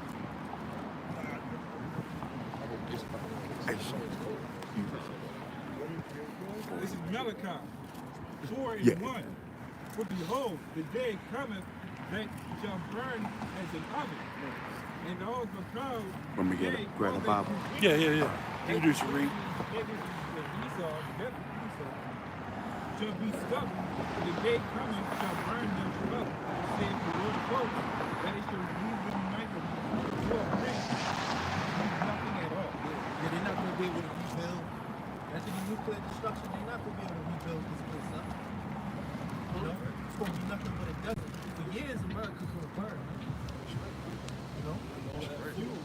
all of them got their nukes because No, I'm saying, yeah, you're right. You got fuel and nukes, and then a volcano over there. And, Yosemite. yeah, Yosemite. Yeah. You got it. but I was going to say, but they're coming that's going to burn as an oven. All the proud and all that do wickedly, you know. So all these people that's proud, you know, they're going to be done away with. You know, they're going to be burnt up, man. Fuel to the fire. Man. Yeah, that's right. All these people that celebrate Christmas willingly, you know, knowing you're not supposed to be celebrating. Please, no pictures. Please, no pictures. Sorry. All these guys that celebrate Christmas willingly, knowing you're not supposed to celebrate.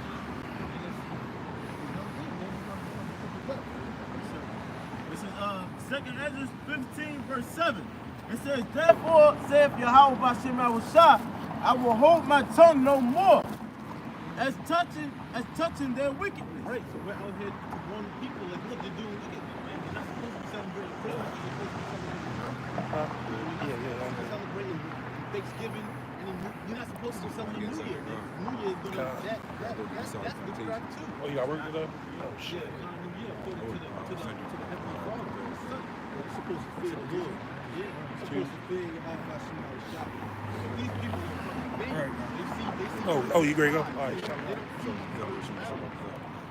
Well, that's the definition of pride right there. The definition of pride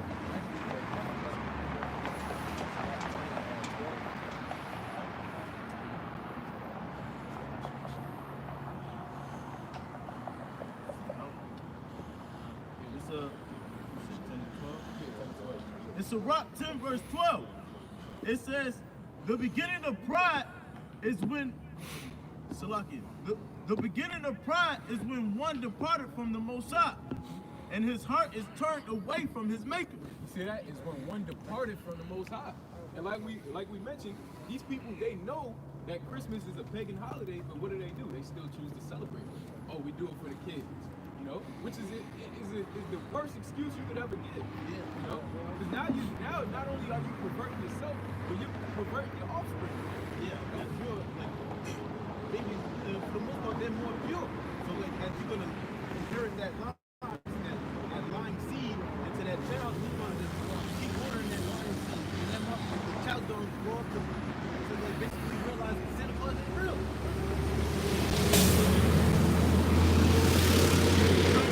The way that they should go, and they should not depart from it. But train your child up in this Christmas shit, they're not going to depart from that, man.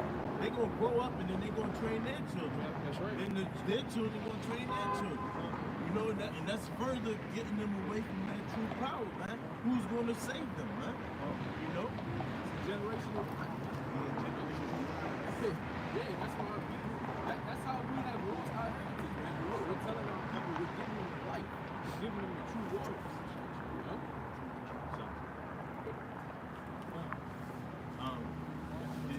This is Sirach 12 and 10. 10 and 12. It says, the beginning of pride is when one departed from the Most High, and his heart is turned away from his maker. For pride is the beginning of sin, and that have it shall pour. It's Salaki. And he that have it shall pour out abominations. Yeah, and he that have it shall pour out abomination. And what is Christmas? A wicked and abominable, filthy holiday, man. I like to call it folly day, you know? 'Cause that's exactly what it is, man. It's folly, you know? It's foolishness unto the Heavenly Father, man. The scriptures say that the Most High despises your feast days, man. You know? Meaning that he is greatly grieved, okay? The scripture, if we could get, Walker Shop, can you get Isaiah 4:1? You know? The scriptures say that the Most High has a controversy with this book, okay? All right? You got something? Back in Sirach 10, it says, verse 13 says, for pride is the beginning of sin, and he that hath it shall pour out abomination.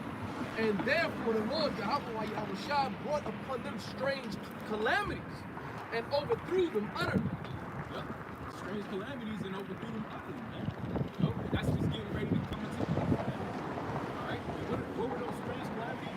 Those strange calamities were the things that happened to the wicked during the time of Noah. All right? During the time of just Lot, like we mentioned earlier. You know? The Heavenly Father, who everybody deems, all right, as a loving, you know, caring God, you know, also comes with wrath, man. All right? About Kashar, if you can get Sirach 5 and 5, you know? You got it, huh? This is Matthew 24, verse 38. For as in the days that were before the flood, they were eating and drinking, marrying and giving into marriage until the day that Noah entered into the ark. You know, that's what's going on right now. We're basically letting them know, look, we're building the ark and we're getting ready. Howard Shah's getting ready to get us out of here. So you better get prepared so you can enter into the ark. Yeah, you can tell they was probably walking past the door while he was on the scene like, man, hey, it don't even rain out here, let alone if it's gonna be a flood. Man, you been saying that for years. And that's what they doing. Hey man, they been saying the end of the world been coming for years, man. And they said, look, I'm gonna go, hey, I get married this weekend. Like, that's how these things is, man. They ain't taking the word of the Lord serious. Yeah, and it says they were eating and drinking until the day that Noah got in the ark. As soon as they see his judgment, that's when they wanted to turn into the Heavenly Father. When we told them all along that this is coming, this is coming, this is coming. You know, it's just like you see a red light, you see a yellow light come up ahead, you know that it's about to turn red, but you want to speed through. And what happens? Your ass get the fucking car crash, man. You know? You see that light flash. What? Yeah, and BC, you like, know that shit. God. Hosea 4:1. Hear the word of the Lord, ye children of Israel. For the Lord have a controversy with the inhabitants of the land. Right, so that was Hosea was writing that to specific people. He said to who was he talking to? He was talking to Israel. You know, talking to Israel. I know you're gonna read it again. But yeah, man, so the Lord got a controversy with the land. So then he got a, you know, the Lord got beef with the land. You know, in layman's terms, for people that don't understand. You know, so go ahead. Yeah.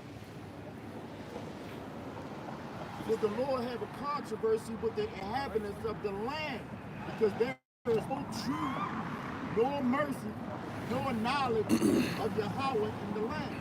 See that? No truth, no mercy, no knowledge, man. You know? Which we're giving the people knowledge. The scriptures say that if our gospel be hid, it is hid to them that are lost. So it's not that the knowledge is lost. The scriptures is out here. Wisdom is on the highways and hedges. You niggas is lost, man. Why? Because you want to continually get this, man. Alright?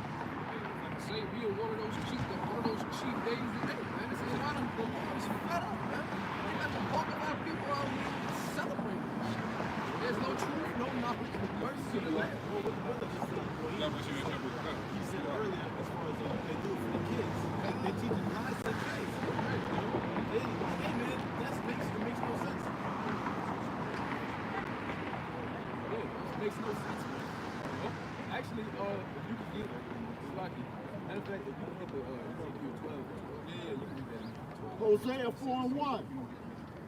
Hear the word of the Lord, ye children of Israel. For the Lord have a controversy with the inhabitants of the land. Yeah, man. The Most High got a problem with you. Keep going. Because there is no truth, nor mercy, nor knowledge of Yahweh in the land.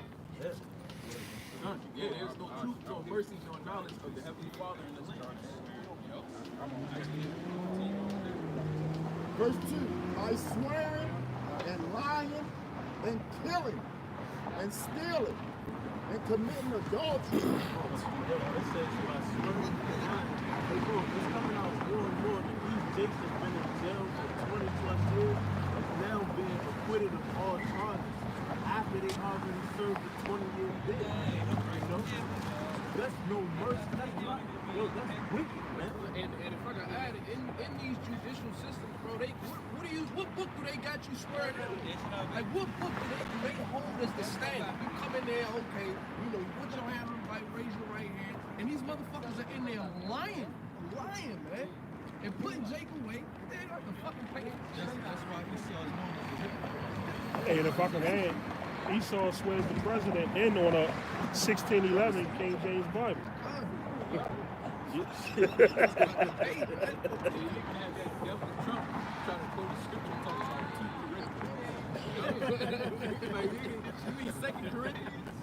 know, devils, that's why you devils need to not even, you heathens need to not even touch these scriptures, man. All right, this is our book, man. This is written by Israelites for Israelites. Okay, you got it. Huh? They break out, and blood toucheth blood. Therefore shall the land mourn, and every one that dwelleth therein shall languish, with the beasts of the field, and with the fowls of heaven. Yea, the fishes of the sea also shall be taken away. Yep. And that's the judgment that's to come to America, man.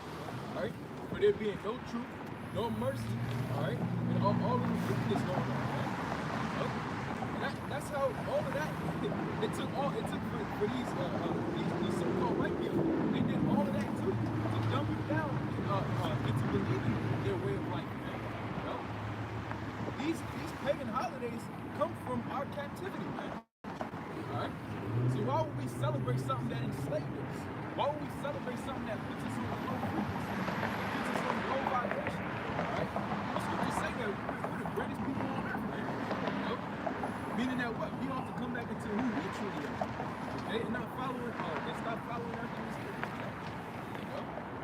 Yeah, that was it. Get the Sirach. This is the book of Sirach, chapter 5, and verse 6. It says, and say not, his mercy is great. He will be pacified for the multitude of my sins. For mercy and wrath come from him, and his indignation resteth upon sinners. Yeah, come on, read it again. Come on. This is Sirach, chapter 5, verse 6. And say not, his mercy is great. And that's what our people do, man. All right? Oh, God is love. God loves everybody. You know? Well, where was the love when he destroyed the whole world and left only a soul? Okay? Where was the love when he destroyed Sodom and Gomorrah and the neighboring cities? You know? He even got Lot's wife looking back. Yeah. You know? Like how you know, like people like through the world's eyes, it's like, damn, that's me, you know? Yeah. But so like they failed to read the scripture where it said you can't serve two masters. Her looking back showed that she had you gotta understand what you came into, man. Hey man, she was set to disobey, man. The Most High is the dumb. You know, these soldiers are the dumb. You know, we out here, we marking our territory. You know, we go. This all belongs to Yahweh Shabbat Shah. Like back in the ancient world, when you go to war, you know, burn and destroy all of that, everything of their worship. You know, all that shit up, man. You know, and we proclaim and we put the law, statutes, and commandments there. Now this is the Yahweh Shah's territory, man. That's right. Yeah, this is Psalm 47 and 2. It says, for the Lord Most High is terrible He is a great king over all the earth. He shall subdue the people under us, and the nations under our feet. He shall choose our inheritance for us, the excellency of Jacob whom he loved. Salah. The Most High is gone up with a shout, the Lord with the sound of a trumpet. Right? Sing praises unto the power, sing praises unto our King, sing praises. Yeah, it says that the Most High was a terrible power, man. Yeah, fuck you up. King over all the earth. What is it, Exodus 15? He said the Lord is a man of war. The Lord, Yahweh is his name. But hey, look, man, he's war already, man. You know, he sets kings up. He sets them.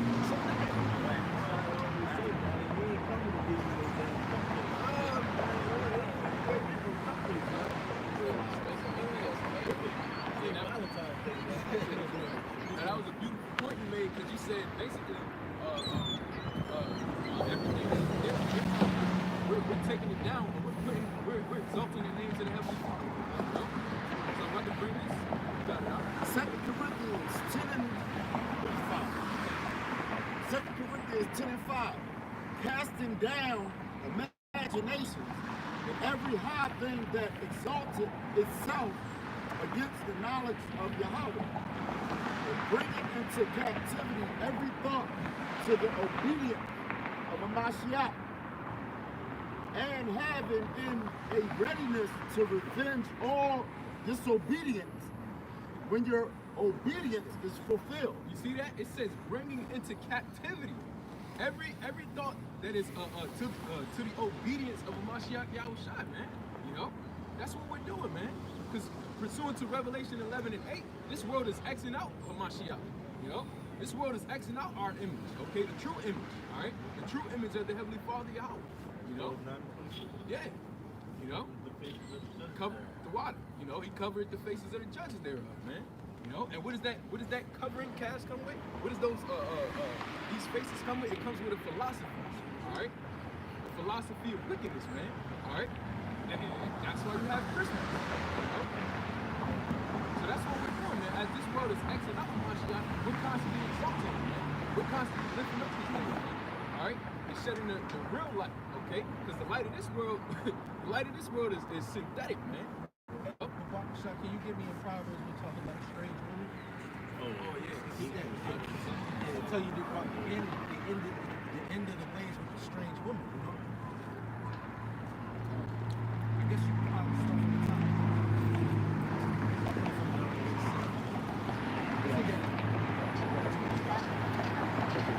This is Proverbs 7 and 1. It says, my son, keep my words and lay up my commandments with thee. Keep my commandments and live.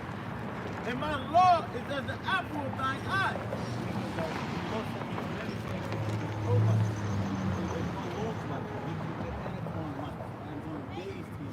Should say this is your wisdom in the sight of the nation.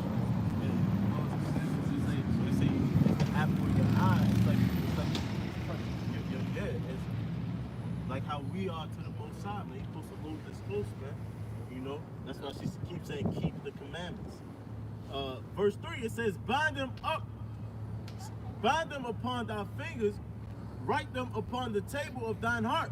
Say unto wisdom, thou art my sister, and call understanding thy kinswoman, that they may keep thee from the strange woman, from the stranger which flattereth with her words. All these other philosophers out there flatter with their words, they entice you. You know, they look pretty on the outside, but on the inside, definitely.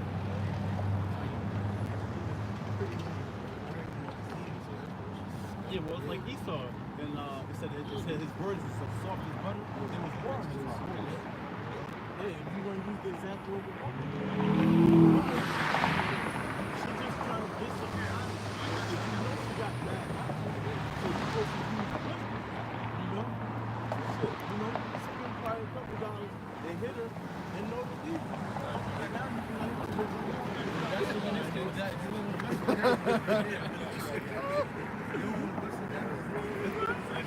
like, no, I'm saying an example with Salah. That was complete. Yeah.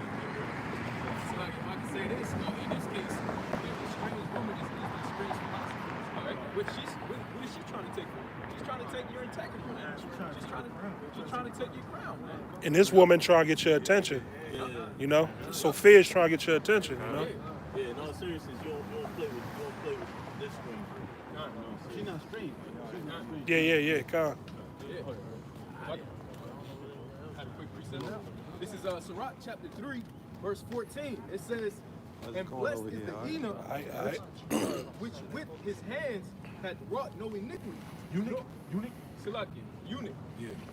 It says, blessed is the eunuch with Salakia, which with his hands had wrought no iniquity, nor imagine wicked things against the Most High. For unto him shall be given the special gift of faith and an inheritance in the temple of the Lord. It says more acceptable to his mind. Right? And spiritually, we are those eunuchs, man. You know, because in Revelation it said that what? We are virgins. All right?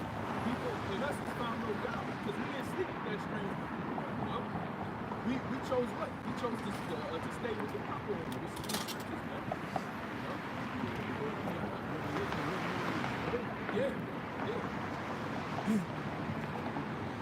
Yeah, back in Proverbs, this is Proverbs 7 and 5. It says that they may keep thee from the strange woman, from the stranger with planted with her words.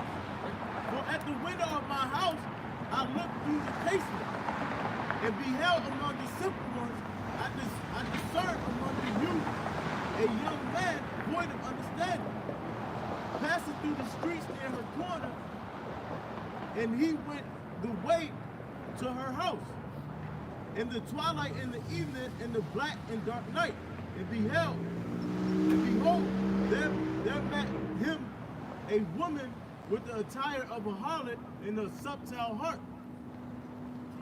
Yeah, and that's how these strange philosophies come, man. You know, they come seducing you, man. Yeah. You know, oh, it's Christmas, man. You get gifts. You know, it's for the kids. You know, it's gonna be fun. You know, all the family's gonna be over. You know, that seducing spirit, man. But what? We don't fall into that shit, man. You know, we choose to follow the ways of Yahweh Shemi Awashai no matter what. And you know, when you meet a girl, with a bitch, you know, she's just becoming big. You buy you some shit. You know,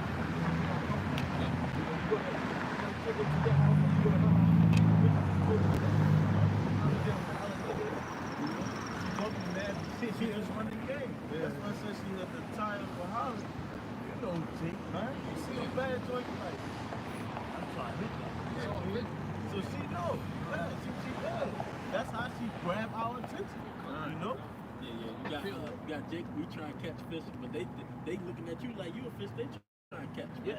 She trying to take every, like, I don't know if Jake listened to Dave East, that story of Keisha. She wild that nigga blind. You know? Wild that man blind. You know, verse 11. It says, she is loud and stubborn. She is loud and stubborn. Her feet abide not in her house. Now is she without. Now in the street, and lieth in wait at every corner. So she saw him and kissed him with the impudent face. Said unto him, I have peace offerings with me. This day I have paid my vows. Therefore came I forth to meet thee diligently to seek thy face, and I found thee. Yeah, that's basically that's pretty much the point on that, you know. But that's how these seducing spirits come, man. You know, they come in a form to make it seem like it's something good, but really in turn it's destroying your spirit, man. You basically giving up your integrity to follow the masses, man. You know, to follow a multitude to do evil. You know, what it says, what the righteous are gonna stick by the scriptures, man. Keep my word. Not fuck, you know. You're supposed to always hold on to the wisdom that was taught to you, man, so that you don't fall. You know? Yeah, that's why the brother said earlier, he said, what, train up a child in the way he should go. You know, because you have a lot of people who say that they celebrate these wicked holidays for the children, you know. But really, that's in turn, because now that child is going to grow up not ever knowing the truth. When you knew the truth, and you still chose to teach your child that, you know, and then they're going to teach their children's children. You know, it's just going to be an ongoing cycle, man. This is Proverbs 21, verse 3, to do justice and judgment is more acceptable to the Lord than sacrifice. You know, that's the reason why I brought that up, because, hey man, you know, we're just men. We love to do the right things that please the Lord, you know? Yeah. So whatever is necessary, we're going to do it. So like the brother was talking about, train up a child where he should go, and he shall not depart from the, you know, that's what we're looking to become. Those children that hasn't been departed from the Lord, you know? That's 2 and 16. That's the book of Sirach, chapter 2, verse 16. It says, they that fear the Lord, Yahweh Yahushua, will seek that which is well pleasing unto him. Right. If you truly love the Lord, you're going to seek that which is well pleasing unto him. So you're going to hold on to the wisdom. You know? You're not going to let it depart from you. You know? Because, hey, Satan's open a beautiful, badass woman. Walk past, and she wants you looking at you. And then she make it known she got a man and all that. What you going to do? You be like, man, everybody see me do this.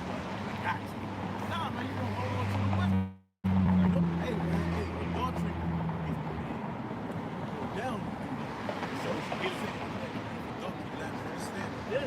That's just like, you know, so that's why it's all spiritual. What y'all saying, you know, as far as, you know, you good, huh? because it really deals with understanding. You know, just like you have the philosophers as well as that.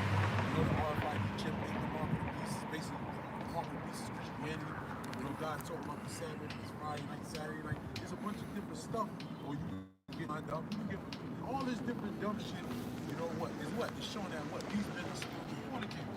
They're not those eunuchs. Those are not the virgins. Those are not those virgins. They're sleeping with women. Do as thou wilt. Yeah, they got drunk. They got drunk.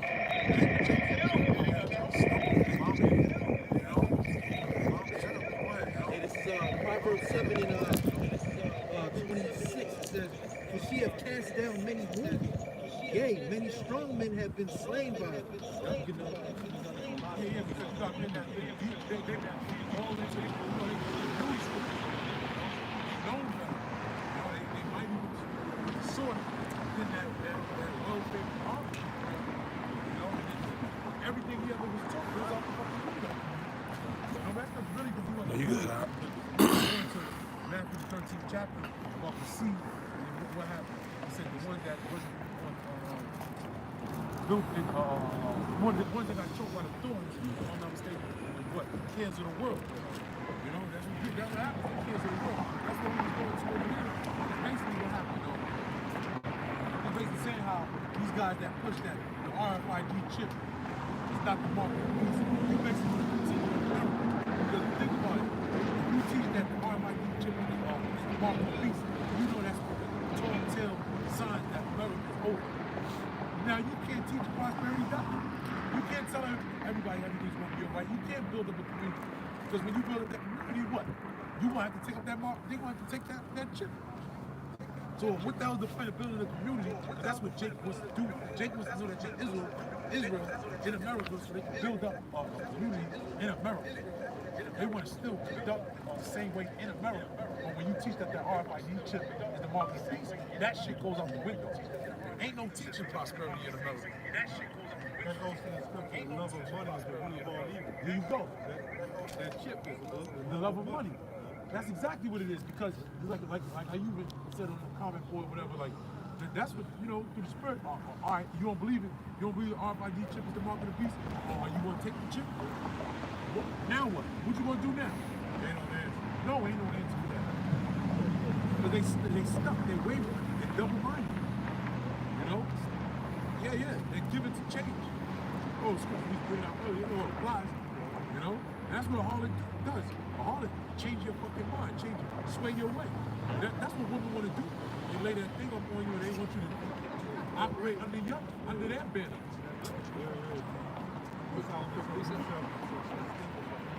Oh, you got it. Bring it up. Bring it up. This is the book of Ecclesiastes, chapter 7, verse 26. It says, and I find more bitter than death the woman whose heart is snares and nets, and her hands as bands. Whoso pleaseth the Most High shall escape from her, but the sinner shall be taken by him. Yeah, the sinner, but what's the, because that's why that's the mark of the beast. You want the sinner is going to be taken by this, because this is it is a philosophy. It comes with a philosophy. It comes with a thought process. You know, are you going to get down with the system and the things what Esau wants to implement in his enterprise, or you saying fuck the system? That's the image. Yeah, which that's the image. And then he's gonna come with a mark, you know, so to see if he's really down for his image in that, his system. This is Proverbs 14, verse 15. The simple believeth every word, but the prudent man looketh well to his going. You know, Right. you gotta use wisdom. Yep. It's about wisdom. You know, because that's what the whole point of us coming out, teaching the word, pushing the mark of the beast. It's a wisdom that's going to. What does Scripture say? And what's going to sustain them in the last days? Knowledge and wisdom. That means stability of that time. So it's wisdom to say, look, don't take the hard fight from the chip. That is the mark of the beast. You know, that's wisdom. That's what's going to hold you down. You know? Because you can see in the actual aftermath of taking the chip. You know, versus you not taking the chip, you just believing in the Lord. It's talking about trusting the Lord, you know, basically, and you're happy to be cool. If you trust the man, there's no, you know, you're damned. You know? Exactly. 1 Corinthians 10:13, there have no temptation taken you, but such as is common to a man, but Yahweh is faithful, who will not suffer you to be tempted above that ye are able. Maybe y'all put that out. Nah, we ain't bring that out. Yeah, so when that time comes, man, the Lord's going to watch over the elect. The elect ain't going to be tempted by taking that chip. You know? Right. Well, it's going to be an hour of temptation, but they're going to be tempted, Salaki, but they're not going to take it. Yeah, because that's why we teaching them, because we are going to get tempted. Right. You know, because that's what's called the hour of temptation. You know, and that's why he say he will not suffer you to be tempted above all you are able. Right. Okay. Yeah. Exactly. But what you're able, you know, wait. All right, man. I'm gonna just take it. Right. You know.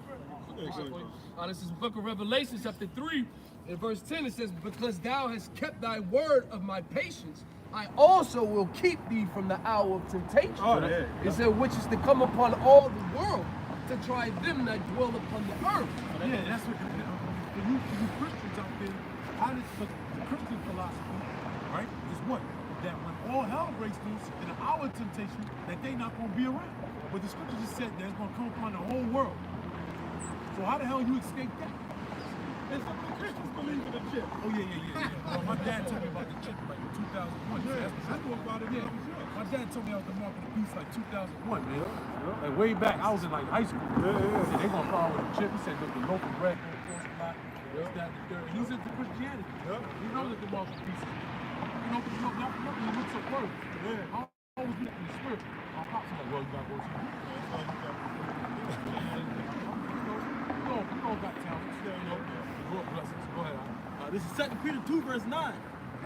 It says, the Lord knoweth how to deliver the godly out of temptation and to reserve the unjust until the day of judgment to be punished. That's right, man. And what is the punishment? The lake of fire, right? And who is inevitably going to be in that lake of fire without a shadow of a doubt? Anybody that takes the chip, anybody that receives that mark. You looking for it? Revelation 14:9. Go ahead. This is Revelation chapter 14, in verse 9. It says, and the third angel followed them, saying with a loud voice, if any man worship the beast and his image and receive his mark. See how all that goes together? Worship. You know, read it again, the top part. This is Revelation 14 and 9. It says, and the third angel followed them, saying with a loud voice, if any man worship the beast and his image and receive his mark in his forehead or in his hand, the same shall drink of the wine of the wrath of the Most High, Yahweh Yahushua, which is poured out without mixture into the cup of his indignation, and he shall be tormented with fire and brimstone in the presence of the holy angels and in the presence of the Lamb. Yeah, so there's a judgment for receiving the mark of the beast. That's an inevitable judgment. No, it didn't say, well, if you repent of taking the mark of the beast. No, because you can repent from Christianity. And essentially, let me say this, because really, we wasn't into Christianity. All right, we observed it. You know, like a lot of us, we observed different philosophies and things of that nature. You know, but the Lord really ain't saturate us in that shit. You know, because if we did, we'd be stuck in it. You know? Because remember, I always like to bring out, more recently I've been bringing out that what? That Yahweh Shai prayed for the elect, to what? To overcome the world, man. You know, right? That we don't take them out of the world, that they overcome the world. And the world is coming with a philosophy. The world is coming with an image and a mark. And if you are the elect, then you're going to overcome that. All right? You have to know that some of those sellouts already got the shit. I'm not surprised. You know? Like Jay-Z, he got it. And who knows, man? He's so much against it, and that big payoff, so he could have the shit. I don't know. Up and comer, that new rapper, Kid Boo. Kid Boo. Yeah, I did the video on that. He took it, you know, he with the shit. Wiped his hand. The scripture, this is John chapter 17, and I'm gonna start at 14. It says, I have given them thy word, and the world have hated them because they are not of the world, even as I am not of the world. It says, I pray not that thou shouldest take them out of the world, but that thou shouldest keep them from the evil. It says, they are not of the world, even as I am not of the world. Sanctify them through thy truth. Thy word is truth. Yeah, you're being sanctified through the truth, man. You know, and through that sanctification, it's going to be a spiritual barrier, man. You know, hey, through the spirit, and then last day, the elect is going to have basically, like, you know, so much faith in that last day, man. I'm not going to say it's not going to be nothing, but it's going to be. We're going to go through so much before that very moment. What shall separate us from truth? Yeah, yeah. Tribulation, death. Yeah, nothing's going to separate it. We're going to go through all those things. You know, ridicule and all that, you know. So by then, it's just going to be like, you kill me, nigga. You know, but Lord will, that's your spirit. You know, Lord will. You know, because I would do like, I say this too. Like to mention about, you know, what's his name? Peter. Remember he said, and I never deny you, Lord. I never deny you. I ain't denied the Lord 3 times. So that's why you pray to the Lord that the Lord have mercy on that last day. That you don't take the chip. Nobody can see and say that you ain't gonna take it. You know? When people during the time of Maccabees, they were fully resolved in themselves to put to death. Right. And to keep the commandments of their fathers. Right, yeah. That's what, and the Lord's will, that's what you pray to the Spirit to be on you for. That you put your mind be fully persuaded into the truth to not receive the mark of the beast. That's why it's important for brothers to study, to be fully equipped with the scriptures, fully equipped with what? Thank you. What you just said? Faith. And what is faith? It's our shield. Precept out. Go ahead, It's James 4:15. For that ye ought to say, if the Lord will, we shall live and do this or that. That's right. You're always supposed to say, Lord willing.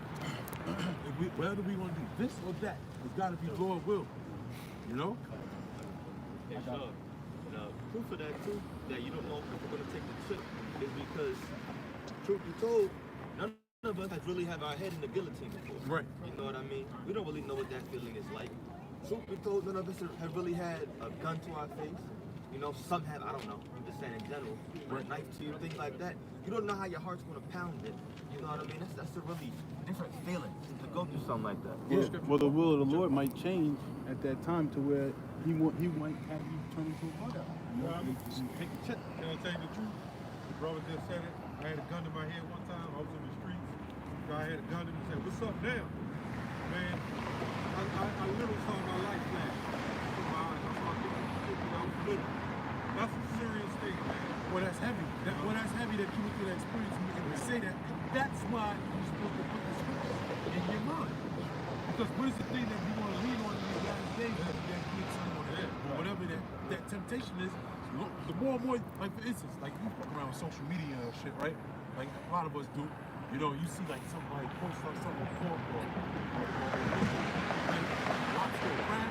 It's kind of like you don't want to touch that shit. Yeah. It's in your mind, like serious.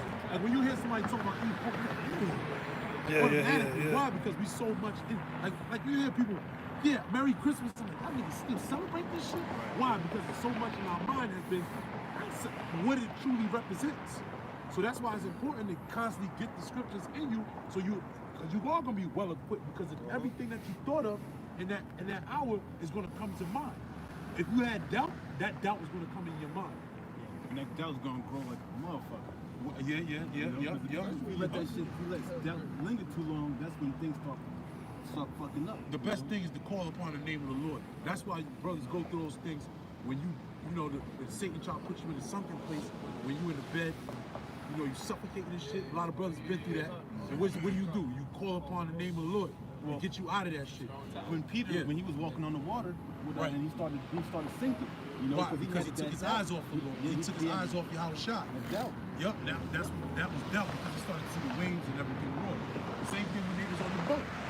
You know, when they was on the boat and Yahushua was asleep, and then the wind started beating, you know, the storm started thunder and lightning, they got scared. And what they do, shook them, but they did the right thing. Help!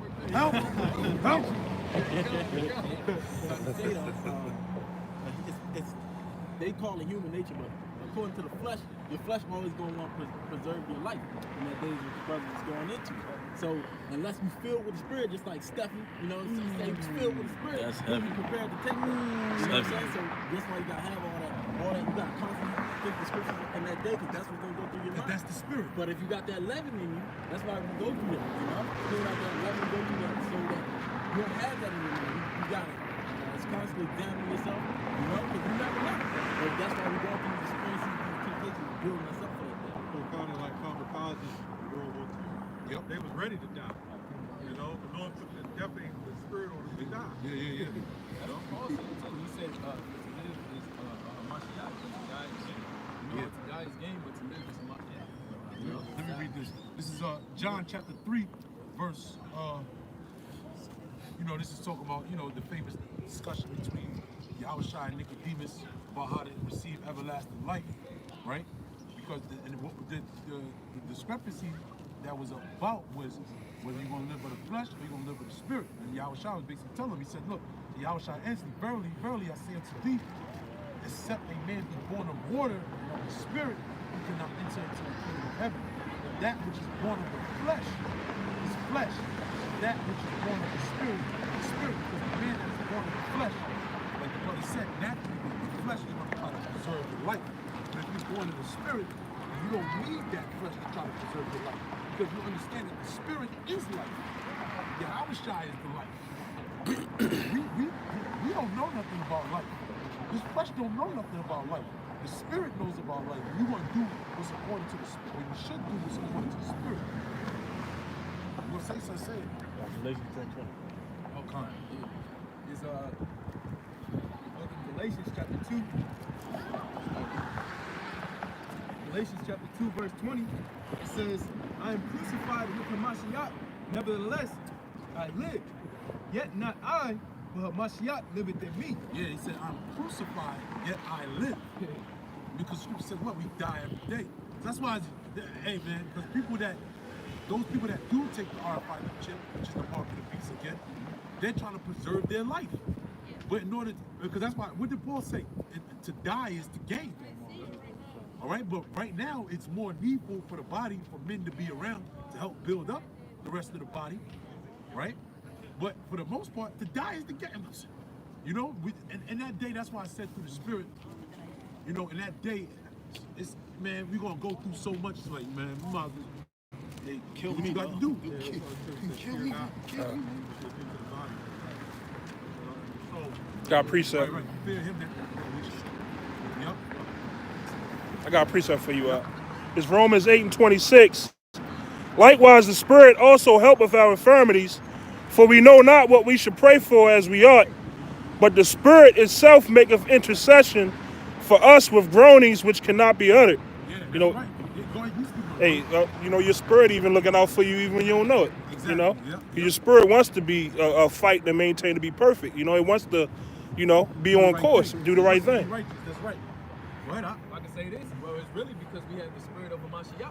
You know, like the verse that I'm reading, it says, yet not I, but Hamashiach liveth in me. You know? So that's that spirit. You know, whether for life or for death. And even Yahweh Shah said, he said, he that loses his life shall save it. And he that tries to save his life shall lose it. That's right. You know? So really, we're getting life. Because who going to be first in chariots? The ones that died for this truth, right? Those are the ones that's a guaranteed crown. Guaranteed crown. You know? That's an honor. Your name, man, you know what type of name a man's going to have? Said that he died for the martyr of the Lord? That's what you got to have in your mind. Like, because what? The scripture says what? Store not your treasures on earth or more from rust to corrupt. But store your treasures up in heaven. The other scripture says what? It says, it's in Colossians. You know, set your affection on high. You know, your affection, your desire, your glory should be for the next life. Because again, those that take the chip, they're gonna try. You basically trying to save your life. You set your affection here. I gotta see my mom and this, that, and the third. You know. Yeah. They ain't gotta worry about the heart. All right. Yeah. Straight up. Luke 21:15. For I will give you a mouth and wisdom, which all your adversaries shall not be able to gainsay nor resist. You know? So in that day, you know, they can try to push you to take that chip. The Lord's going to give you that spirit if you the elect not to take it.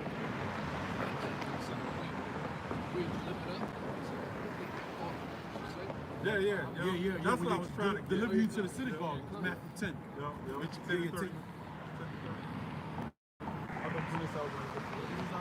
Philippians 1 verse 20, according to my earnest expectation and my hope that in nothing I shall be ashamed, but that with all boldness, as always, so now also Hamashiach shall be magnified in my body, whether it be by life or by death. Yeah, he said Yahweh Shah shall be magnified in my body. So essentially, those that are those martyrs in their last days, you know, that's why they're going to get that great reward, because they basically gave their body for Yahweh Shah. You know? Yeah, the scriptures also say too, but it says, precious in the sight of the Lord is the death of his saints. That's right. Now, when you look up that word precious, then it means well-favored and special. You know what I mean? So you got to consider the reputation that those men that died for the Lord are going to have in the kingdom to come. You know? And really what it's coming down to as well is your faith isn't built up overnight. I know I say that a lot, but at the end of the day, it's true. It's true. Your faith isn't going to be built up overnight. You know what I mean? You can't just say I'm not going to take that chip. You know, a boxer doesn't go to the ring the next day and be like, all right, I'm ready for the, you know, the world championship belt. You know what I mean? You gotta practice. You gotta go through some things. You gotta run, so on and so forth. You know what I mean? That's why you gotta build yourself up. You gotta build yourself up. 31. For me to live is the Mashiach, and to die is gain. You know, the gain is complete righteousness. You know, everything that you don't have on this side, you're going to gain on the other side. Yep. Verse 22. But if I live in the flesh, this is the fruit of my labor. Yet what I shall choose, I want not. For I am in a strait betwixt two, having a desire to depart and to be with the Mashiach. Yeah, but well, you know, he was writing to the Philippians for that time. You know, it was relevant for him to, well, he knew it was relevant for him to be around.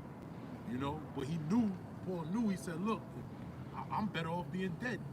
You know, but again, this is the process of the building up to that very moment.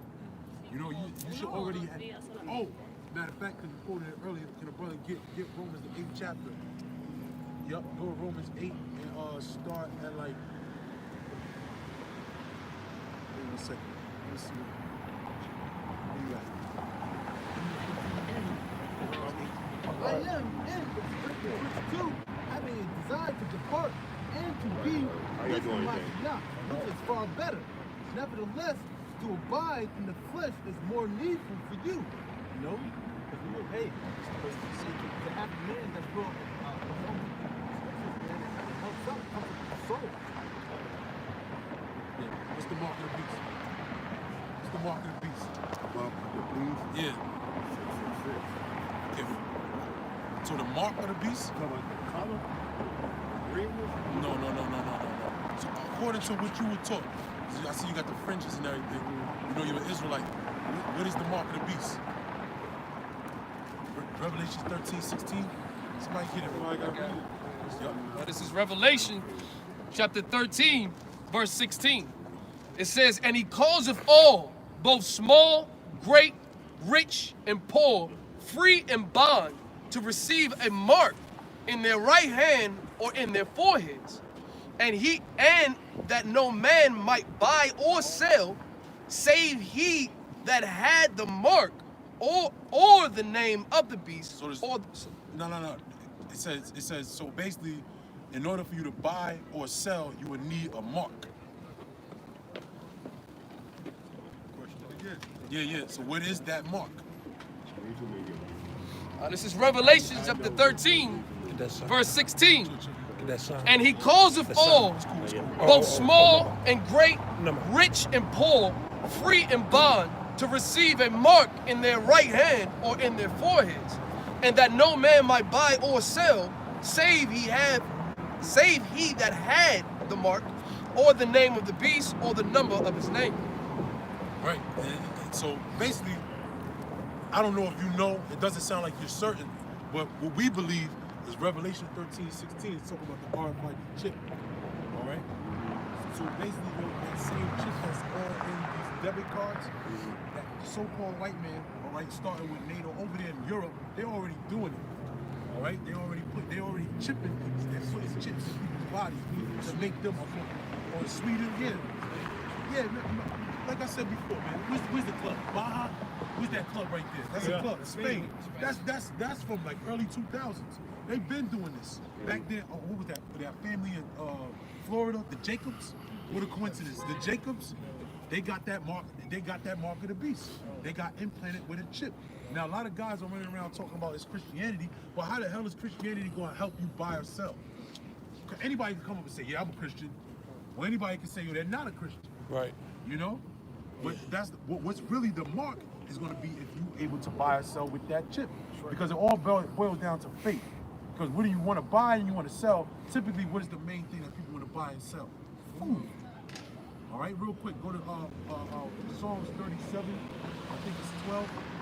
So you know I want, don't see the righteous for bread. And if you get that mark, you can't repent. Yeah, there's no so we are been in Christianity in one form or another. Right.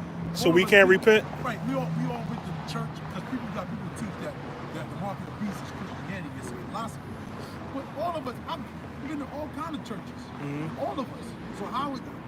So that means all of us are doomed. Matter of fact, going back to the slave boats, all right, off the good ship Jesus, all right, all of us should be done. Abigail and all those boarding schools they put the Gadites in, everybody is doomed down in South America. All our brothers, the northern tribe, everybody doomed. Because they all into Roman Catholicism. We all were brought up in that one way, shape, or another. In fact, Christianity is nothing but a reincarnation of philosophies that they were worshiping in Ur the Chaldees going back to Abraham. And when Abraham was told to do what? Leave out of the way the place of his fathers and go into the land to the promised land to get away from those philosophies. So there's no way that could be the mark of the beast. That's been the philosophy on earth since the very beginning of time, so to speak. All right? Go ahead, bring it up. This is the book of Psalms, chapter 37, verse 25. It says, I have been young and now am old, yet have I not seen the righteous forsaken, nor his seed begging bread. Right. Who's the righteous? Those that keep the faith. That's another thing. A lot of people out here, a lot of different groups and everything, people that teach Israel, they don't teach faith. They don't teach hope. All right? And that's what it all boils down to. It's all about faith. All right? Because that's what's accounted unto righteousness. Real quick, so brother, if you want to jump in, by all means, go ahead, jump in. What's that? Galatians 3 and 8? I think Galatians 3 and 6. Go ahead, brother. This is Colossians 2 and 8. Beware lest any man spoil you through philosophies and vain deceits, after the tradition of men, okay? After the rudiments of the world and not after Yahweh. And the rudiments, the word word rudiments means the elementary.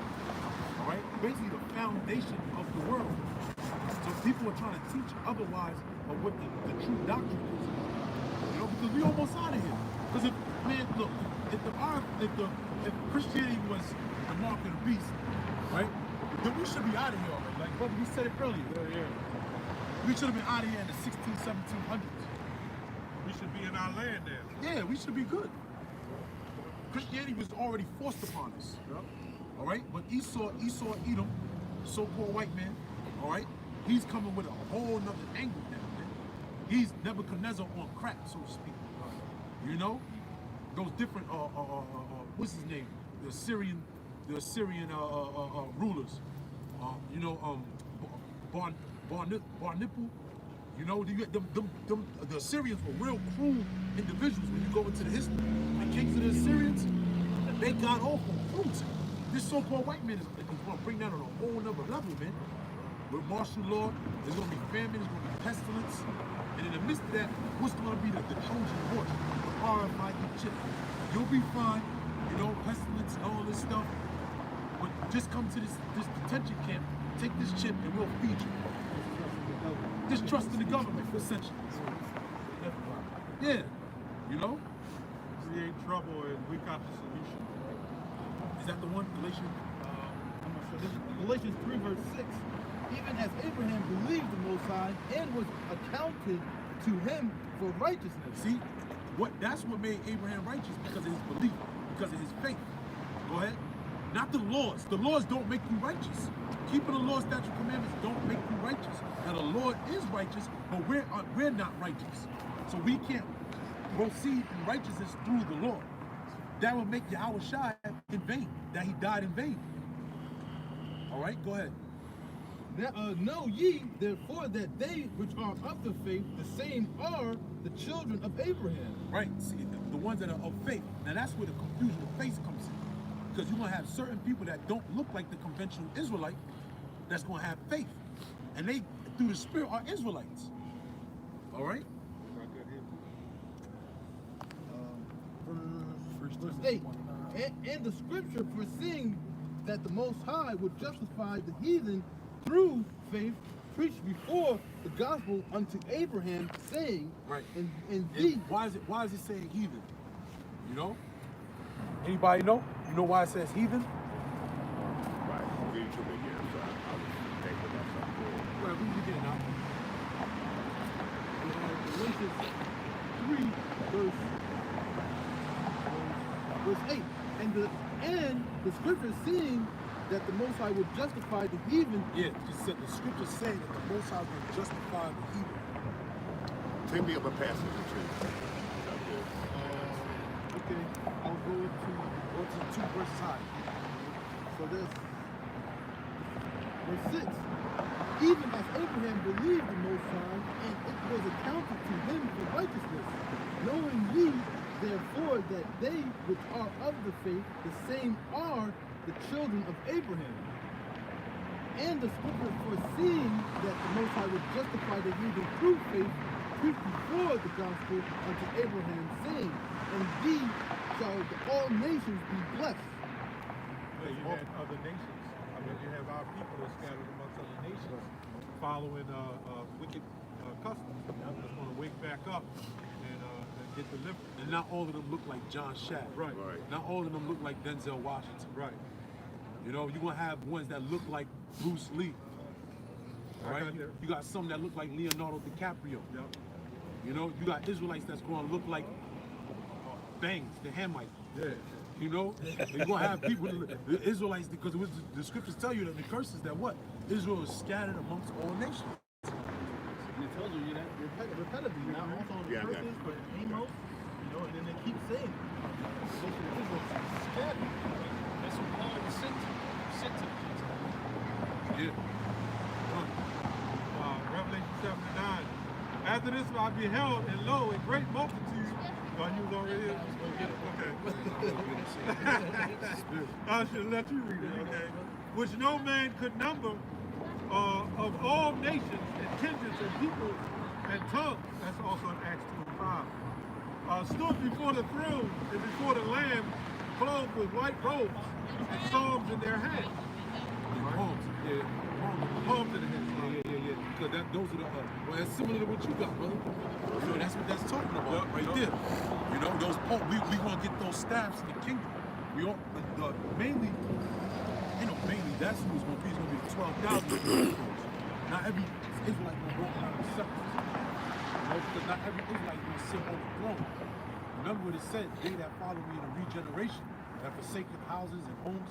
That's mainly talking about the 144,000, the ones that's building the church. You know?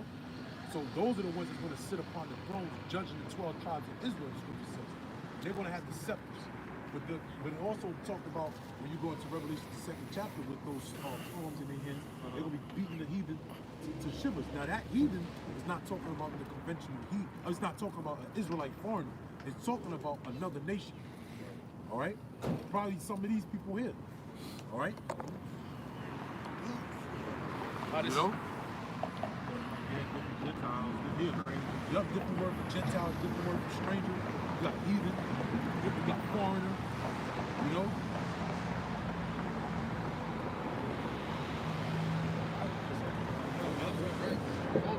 Well, it's in Revelation chapter 2 and 26. It said, he that overcometh and keepeth my works unto the end, to him will I give power over the nations, and he shall rule them with a rod of iron, and as vessels of a potter shall they be broken to shivers, as even as I received of my Father. Yeah, see, yeah, because why? Now that's those that are going to receive that are going to be the ones that don't receive the RFID chip. And that's the time that we live in. We're living in a time of Jacob's trouble, our temptation. You know how we know that?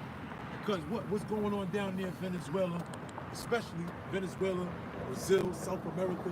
You got a lot of so-called Central Americans, which is from the tribe of Zebulon, right? What are they doing? They're running, they're trying to come to the border here in America. They already going through Jacob's trouble. And that's how you know that they're Israel as well, too. Because what happened? When Israel got besieged, first of all, everybody knows about Babylon, right? And when the Babylonians besieged Israel, they tore down our temples, you know, they dug up our graves, they messed up our sepulchres, or sepulchres, if you will, right? But it's not really mentioned, well, if you understand the scriptures, that the northern tribe wasn't even around. Why? Because they got jacked up first. Northern tribe always get jacked up first. Just like that's why we know that 2019 ain't the 400 years. Why? Because the northern kingdom was already being transported on slave boats. So-called Native American Indians, so-called Hispanics. That's what we call today. So it really was the island of Hispaniola that's known today. But it really was the tribe of Simeon, all right? The so-called Dominicans that was getting transported and then taken all the way to England before Queen Isabella. And then you had Pope Rodrigo, which was this man's father, all right, which had a part in that whole slave trade thing, man. You know? Columbus didn't come over here trying to see if the world was flat America. Right? They knew it was round. That's how why? Because you know why? Because they read Ezra. You know? So hey man. The series, the Moshes, they actually mentioned it. They show it. They show it. They said, look what we came back with. Yeah. You know? In that movie 1492, he said, what about Esdras? Yeah, what about Esdras? Yep. He said Esdras was a Jew. You know, that's the very beginning of the movie. You gotta watch the whole movie, but that's the beginning of the movie. You know? Yeah, if I could mention this, when you look up that word Assyrian, that's written in 2nd Ezra, where it's talking about fuck with us. Go ahead. When it's talking about the land that the 10 tribes sojourned to, you look it up in the Jewish Encyclopedia, it says that is the same place where Columbus resignated America as, man. You know, so it lets you know that those people that came over here were the Israelites, man. They knew that there was the 10 tribes. But they show with the lost lunar stone, right? With the Hebrew inscription on it, Glenn Beck, brought it out. So it's a massive amount of history. We're living in a time of information. The scripture says in the last days, knowledge shall increase. So you know this is the very end. You know? And that's why they hijacked our identity. Because they use the scriptures against us. It's funny how it's in the Jewish encyclopedia that they know that we the people. But when you always ask the Jews, where the other 10 tribes at? They don't know. They got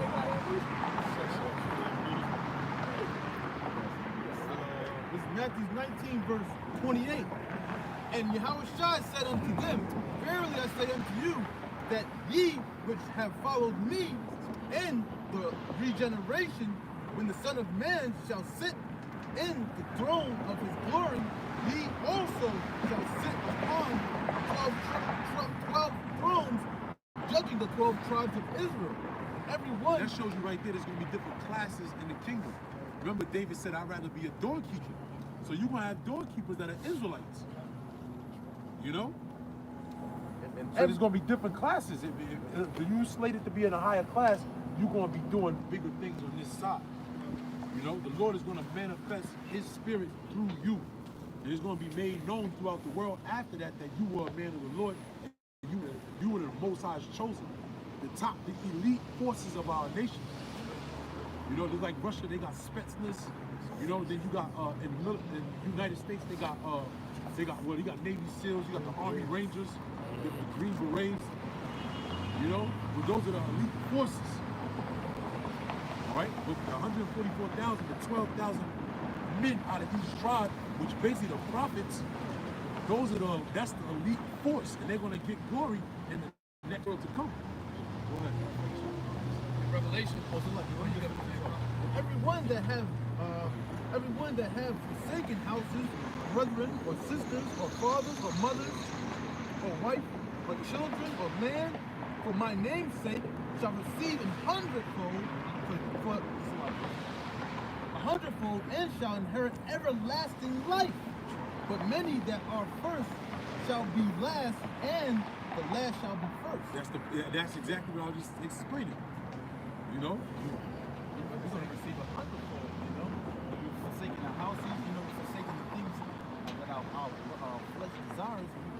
They straight up shun that. Oh, what did Yahushua say? He said, seek ye after the kingdom of heaven and righteousness, and then everything else. And that scripture go with the chip. Yeah. We're going to have to, you want to keep your land, you take that chip. Yep. Keep your house. Keep your job. Yep. Yep. It's the same thing. It's the same thing. Yep. But it's Esau just doing it on the left-hand side. That's why, that's why I asked you. That's like I don't know if you know, but that's like a big, thing right now. What's the RFID chip? Because, yo, man, it's here. It's fucking here. I won't be surprised because you got this whole thing with the border, and then they shutting down the government. I won't be surprised they be like, yo, look. In order for you to come into America, you got to take a chip and tell them Zebulonites that. It's right. You said that's what they're doing. That's what they're already doing. Yeah.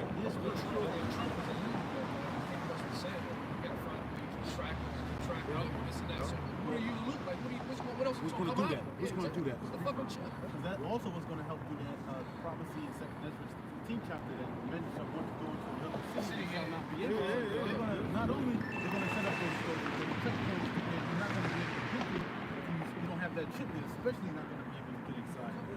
Leave the city or go into another city.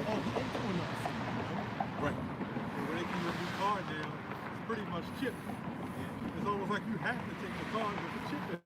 Yeah, and then they show you that I am legend. Remember at the end when people got away?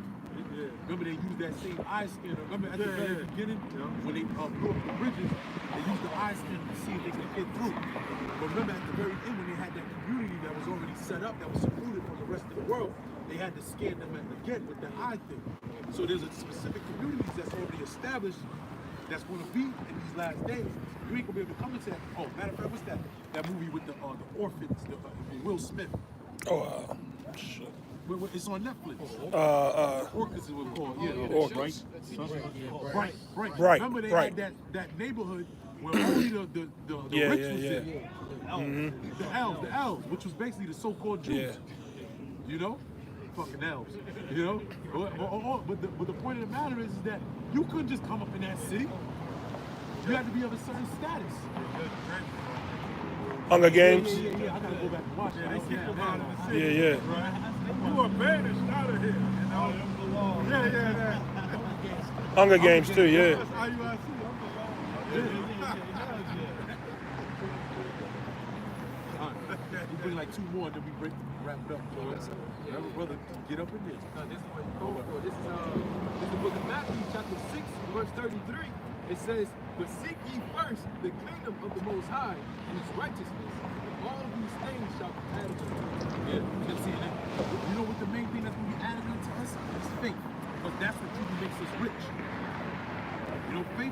highest form of investment that anybody can invest in. You wanna solidify all return on investment? You invest into fucking faith, right? Not fucking faith, but you invest into faith. Faith in the name of Yahweh Ba'ashim Yahweh Shai.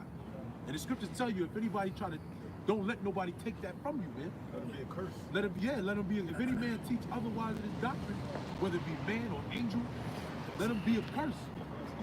Hebrews 11 says it's impossible to please him without faith. That's right. You gotta have it. Yeah. Yep, we probably close off on this. This is Revelation chapter 3, finishing off in 3 and 11. It says, behold, I come quickly. It says, hold that fast which thou hast, that no man take thy crown. You know what it means to hold fast? Tighten up. You know what helps tighten it up? Researching more.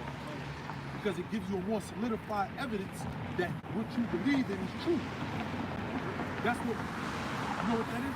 That's a sign of nobility. Why? Why is that a sign of nobility? Because that group, the Church of Berea, they said they were considered noble because they researched what Paul was told. So real quick, the Septuagint, the 70, those men that King James got together, when you read in the Apocrypha, how they said they talked about the abridgment, it wasn't normal men just coming off the streets to put together the scriptures. You had to be of high class. To deal with the scriptures is a high class. You know, you got in school, you got remedial, and then you got honors classes. You gotta be in honors classes to deal with the scriptures, man. That's how it used to be. Only a certain class could actually touch. Yeah, that's why David was allowed to eat the showbread. Because eating the showbread, he wasn't really allowed to, but it was David. That's why the scripture talk about the sure mercies of David. He got a pass at eating the showbread because really of a specific line of the Levites, he wasn't supposed to touch the showbread. He wasn't supposed to go in the inner court, man. Come amongst the gate. That's why when Yahweh Shai, it's all spiritual. Yahweh Shai, where did they put Yahweh Shai up on the cross? Remember, they made him do the walk of shame. Because what did they do? They made him walk outside of Jerusalem. Outside the, it was a Golgotha, the house of the skulls. They made him hang where they put dead bodies. You see? But it was all backwards. All right? But the scripture tells us judge no man before we hear him speak. So I just want to know, because you asked about the Ark of the Beast, do you believe that's the RFID chip? Okay, do you believe in Jacob's trouble? You believe in the New Testament? He said Jacob's trouble. So who did you learn under? Who did you learn under? I'm not keeping too much on going. But the scripture says you push on the debate.com. I'm gonna tell you, now you are always comment about it, Mike. Now you asking you. The strife that our community has, as far as who's right, who's wrong. I try not to get into that. Let me ask you something. Let me finish. I don't try to get up. I came up here because I drove by and I saw y'all. I'm from Virginia. I came down here to fellowship with, right? But I didn't feel warm when I walked up here at first. Okay. I don't feel warm right Well, the scripture say, try the spirit by the spirit. Right. And what is the spirit? The word. How do you try you then? How do I try? How do you try? Because you got to try. I sit here. I listen. Yeah. Because you got to try it. Yeah. Let me finish. I came up here. I listened. Right. I'm not gonna be one of the people who come up here and disrupt. Nobody said you came disrespectful. I'm not one of them people, right? I came up here to listen. I came up here to fellowship because there's not a lot. That's cool. No, I get that. I get that. I came down here. I didn't really come down here to debate on. I get you. Right. Now, the other thing is, because you said community. You said the community. You understand what that word means? Community. Yeah. What is it? It's family. No. The word community, calm meaning with, unity meaning one. Well, we're definitely not one. Thank you. So it's no such thing as a community. Definitely not one. Thank you. Because the scripture says what? That not all Israel is of Israel. Right. So just because you got fringes and a garment on and you grow your beard, that's all fine. Right. But that doesn't mean you're a part of the community. So sense. I follow the doctrine of So you don't believe in the name of the Lord? Why you say that? Because the IUIC does not teach the name of the Lord. They said nobody knows it. What? Deacon of Thun? Yeah, Deacon of Thun? Deacon of Thun? Yeah, that's one of the top guys in IUIC. And what you know what he said? He said you can call the Most High anything. You can call the Most High Yo Play Yoga. That's on record. He said that. This is why I didn't come up here for all this because you don't want to debate. No, it's not about. It's about right and wrong, man. That's right. It's about right and wrong. It's about debate with the Lord. This is why I did not come down here. Scriptures command us. Let him talk. I came down here, right, to see where you was coming from. I watch it on YouTube, right. I recognize you. That's why I actually stopped. Right, since I said if I ever come by, I will come by here eventually. But I didn't come down here for a debate. Let me. I did not come down here for. I just came down here to hear the word. You never know. You never know. You don't know why you came down here. You don't know why you came down here. Man's going on the Lord. How can a man understand his own way? You don't have your own way. The Lord brought you here. That's right. So you might be getting your judgment, or you might be getting you might receive salvation. Now let me say this. Now what is going to get, because the reason the whole point of being of knowing that you're Israel, right? From my understanding, what the scriptures are saying, and why Yahweh Shai came is what? To get everlasting life. To get what? To get salvation. Right. How do you obtain salvation? Because if you can't tell me that, then there's nothing for it to talk. How can any man retain salvation? I followed the 613 laws. So you gonna get salvation because of the laws? For the law, for my repentance of the sins that I do. Okay, so let me ask you this. So you basically saying by keeping the law, that's how you gonna get salvation. Keeping the law is not gonna get me salvation. The salvation is a contest on account of that.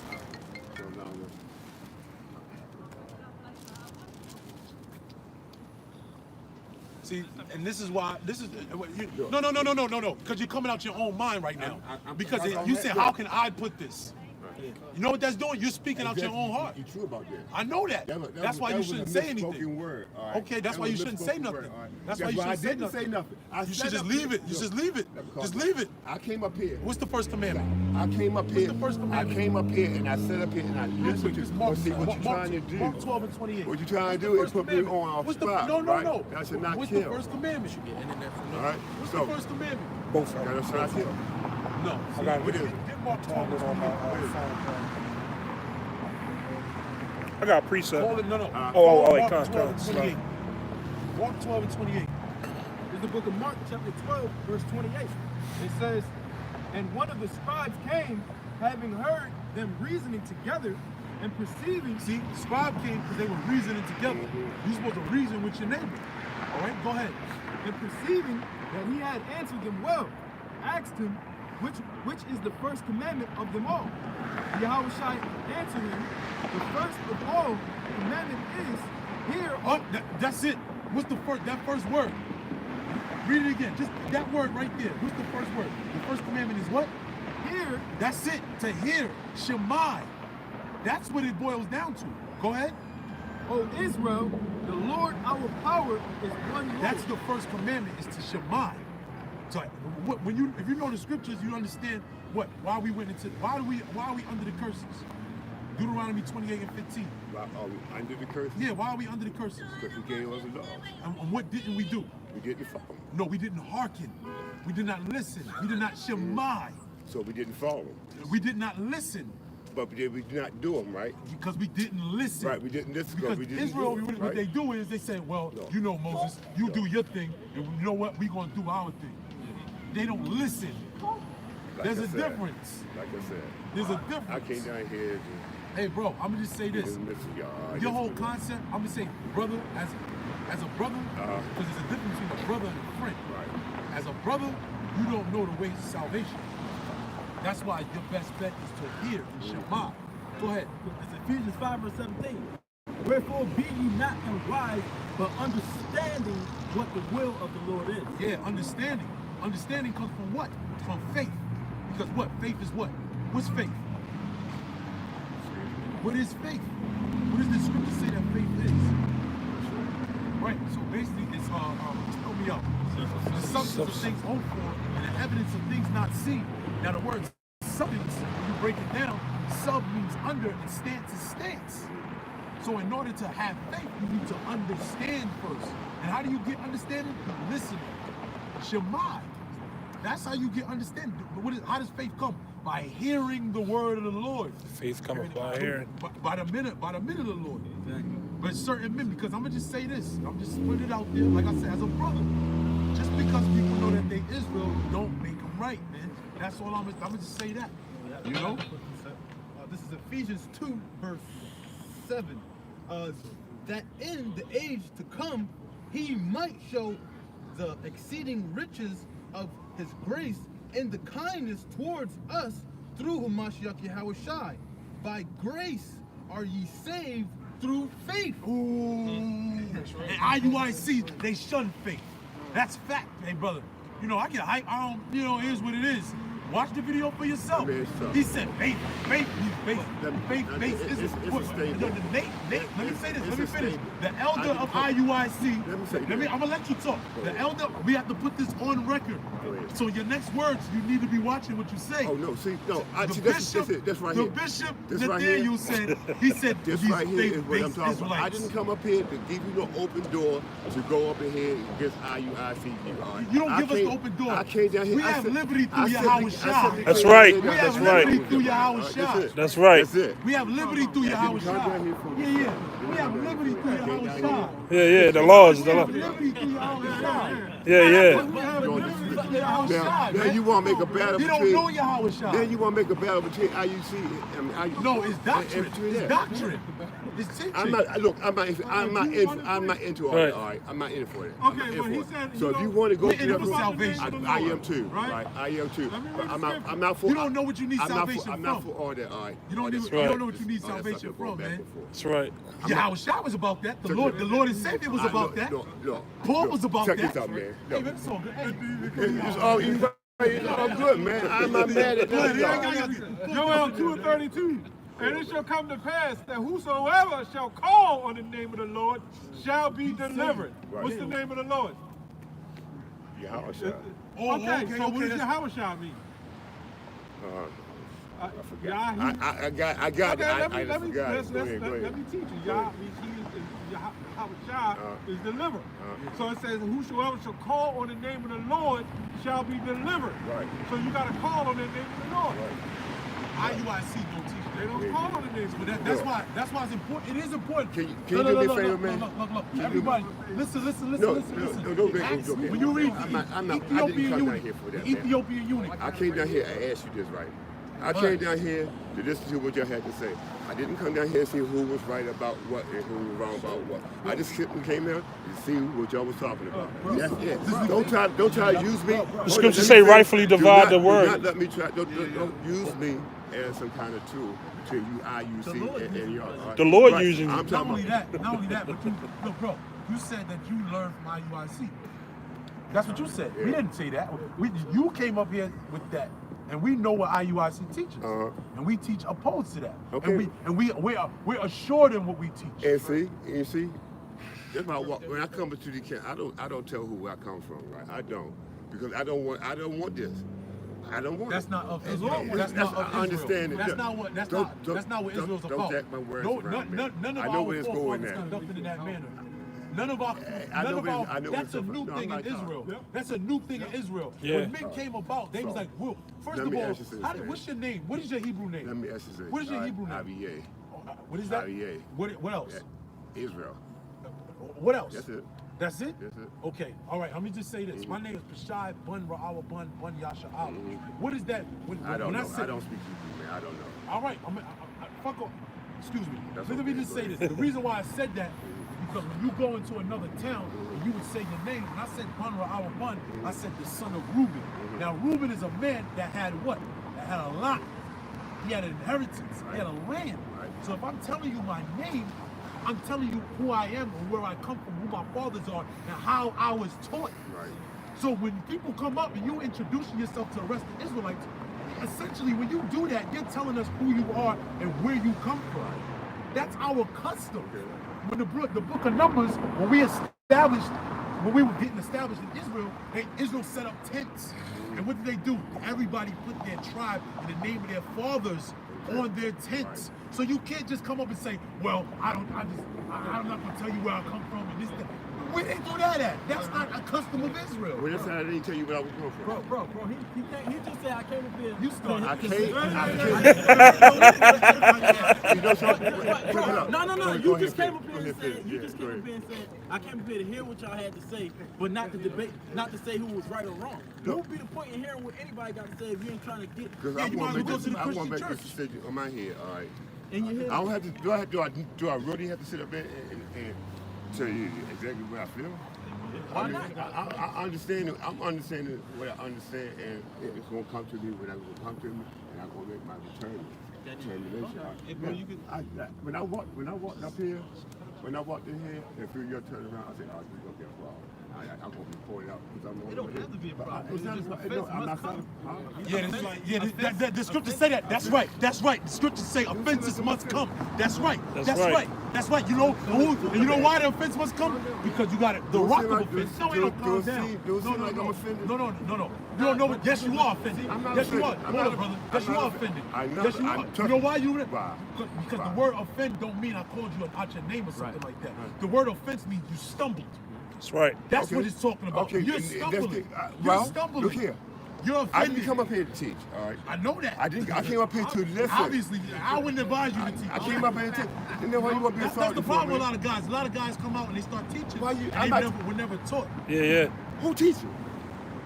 Who am I teaching? The men Let me tell you, I didn't teach you. I didn't come here to try to teach you nothing. I came up here and kept my mouth quiet. You asked me a question. You asked you. Hold on. I came up here. I kept my mouth. I came up. Listen, you come up in another spirit. I came up here to listen to what you had to say. You're not learning. Okay. Well, I'm listening to you. How you gonna tell me I'm not learning enough? Listen. What you learned today? What you learned? Listen, I'm not going to feed from y'all. I'm sitting here listening to you. That's your problem. See, Yahushua was born in the manger. What's my problem? A feeding box. A feeding box. Chapter 3, verse 3. Can two walk together except they be agreed? Look here, brothers. Stop. Listen, Stop. I'm gonna tell you this. I'm gonna tell you this right here. You say he wasn't born in the manger? I'm gonna tell you. You say he wasn't born in the manger? You gonna overtalk me? I'm asking you a What question. does Bethlehem mean? You gonna overtalk me? Listen. Exactly.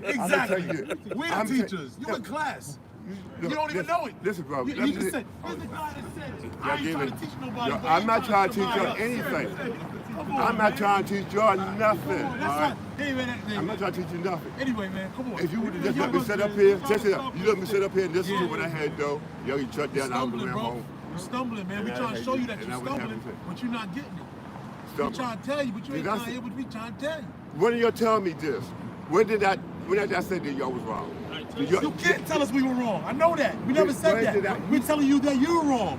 When did you tell? When I said anything that y'all was wrong? No. We said that you're wrong. I said up here. Go ahead. Because I didn't think you said I was right. Right. No. Check it out though. Did I? Check it out. No, I'm not checking. Did I say I was right? Listen, man. But I didn't tell you anything. Okay, but listen though, because the brothers was breaking down the mark of the beast, and then afterwards I asked you, do you believe it? Right. So if you said no at that point, now you're calling us a liar. I'm not calling you either. Yes, you are, because the Lord said if you don't believe in it, if you don't believe that Yahushua is the son of the Most High, then you made the Lord a liar because you believe the record that He gave His Son. Now we're telling you that this is the RFID. The RFID chip is the mark of the beast. If then you say you still don't believe it, then you're making us a liar. So then you saying that we was wrong. Listen, bro, I'm telling you like this, right? No, see, that's why you leave it. You got cut in many ways, man. You gonna let me finish? No, you're a rich man. I'm not He's going a rich man. No, I'm not. Yes, you are. You're rich. No, I'm not either. You think you're rich. I'm not. Trust me, I know I'm not rich. No, you think you're rich. You comfortable? How am I comfortable, man? What if something not believed? What do you know? Shall that unbelief be made? Oh, I'm gonna tell you this right. Check this out. Y'all not gonna make me do. Y'all not gonna do this to me. I came down here for a reason, right? Y'all want to make me look bad? That's right. I tell you what. Y'all have a nice day, all right? I'm not fleeing from the word. We in hell. I'm not gonna flee from the word. I'm not gonna flee from the word. You don't want to have a nice day, dog. You're not gonna make me look bad out here. Yeah, the Lord making you look No, bad. we trying to save your soul. I understand This is that. the gate. This is the gate. That's This is not the real. gate. This is the gate. You got things that's not right. This is the gate. This is the gate. It's not about. It's not about looking bad in the sight of men. It's about looking bad in the sight of the Most High. Lord, that's You right. Look good in the sight of the Most High. I'm not But trying you to- have the correct doctrine, man. That's what it's about. Right. far better if you was just hunker down right now, and then you'll listen, and then You get edified. You can come on this side and actually start. I'm listening to you. I'm listening But it to ain't you. meant. Check It ain't what? meant. Check what? When I say what I say, Amen. your boy This is John Boy epitome. about something. You got the I came up here to armbands, listen. I came up but here you to don't listen. know the name of the Lord. You be quiet and Because listen. IUIC hawking on the law. That's how you. Y'all Do you y'all believe out that my listening fringes? stage? All right, then you would ask me something, right? It is, man. All right. Let me get a scripture for you. Yeah. Proverbs You'll have a nice 1:9. If a wise man contendeth with a foolish man, whether he rage or laugh, there is no rest. Yeah, there ain't So no we rest. gotta contend with you on that, man. Best I Yeah, can do you got it, for man. the You basic thing I can do yeah, for you y'all, is man, what it is is. be quiet for It y'all. is what it is. Go ahead, brother. There's back in Galatians. I never got to finish this scripture. There's Galatians chapter 2, verse 20. I am We trying to listen to crucified. the scriptures. We trying to listen to the Lord right now. I am crucified with Hamashiach. Nevertheless, I live. Yet not I, but Hamashiach liveth in me. And the life which I now live in the flesh, I live by the faith of the Son of Yahweh, who loved me and gave himself for me. You didn't mention faith in your salvation. Therefore, you're not going to get salvation. Verse 21, it says, I do not frustrate the grace of the Most High, for if righteousness come by the law, then Hamashiach is dead in vain. And earlier, you had mentioned how that's how you believe you Obtain righteousness. Yeah, obtain righteousness. That's when he asked you the question about salvation. How do you get salvation? You mentioned that you keep the 613 laws. Not faith. So you X'd out. You crucify your house shot. Yeah, that's frustrating. Afresh. Yeah, that's frustrating grace. Yeah, because grace is through favor. That's how through mercy, through faith, those things through hope. That's how we gonna get salvation. But if you get it by yourself, then that's Where's boasting then? That means your house. That's what the scripture, Romans the 3rd chapter. Where's boasting then? Yeah, man. Like so, the Lord through I Spirit, said I was the gonna get Lord by brought you myself. up here to be an example. Is that what I said? That's what it boils down to, man. Yeah. You know, the man's goings are of the Lord. How can a man understand his own way? That's why the Lord Yeah. brought you here. You heard that from the judges and the men of the Lord. Because you That's have it. you have regular citizens I'm in asking you a Israelites. question. You have You regular bring your mouth right now, I'm citizens in asking you a Israel, question. but then you got the prophets. Okay. All right. You got regular citizens in Israel, but then you got prophets. You got men that speak the word I of the understand Lord. that. You see me? Who are they? Do you see me Where they prophesying? at? Do you see me Where they prophesying up at? there? Where they at? Do you see me Where they at? prophesying up there? Do you? Do you? The purple people. Man, that's a Do you? product of IUIC. Yeah, there you go, man. There you Like go. how they like to Man, joke get out, that. Don't do that. know? like a Don't bring do this that. out. Turn it, bro. Turn it down, man. Yeah, we can close up, man. Let's close up. Call Allah Yahweh, Bashem, Yahushua, Shem, B'Kar Kadash. Double honors to the apostle, elders of Great Millstone. Shalom to the elect. Shalom. Mawafla Babal. Mawafla before. Mawafla, yeah, before. So will y'all be hanging out over to the spot right here?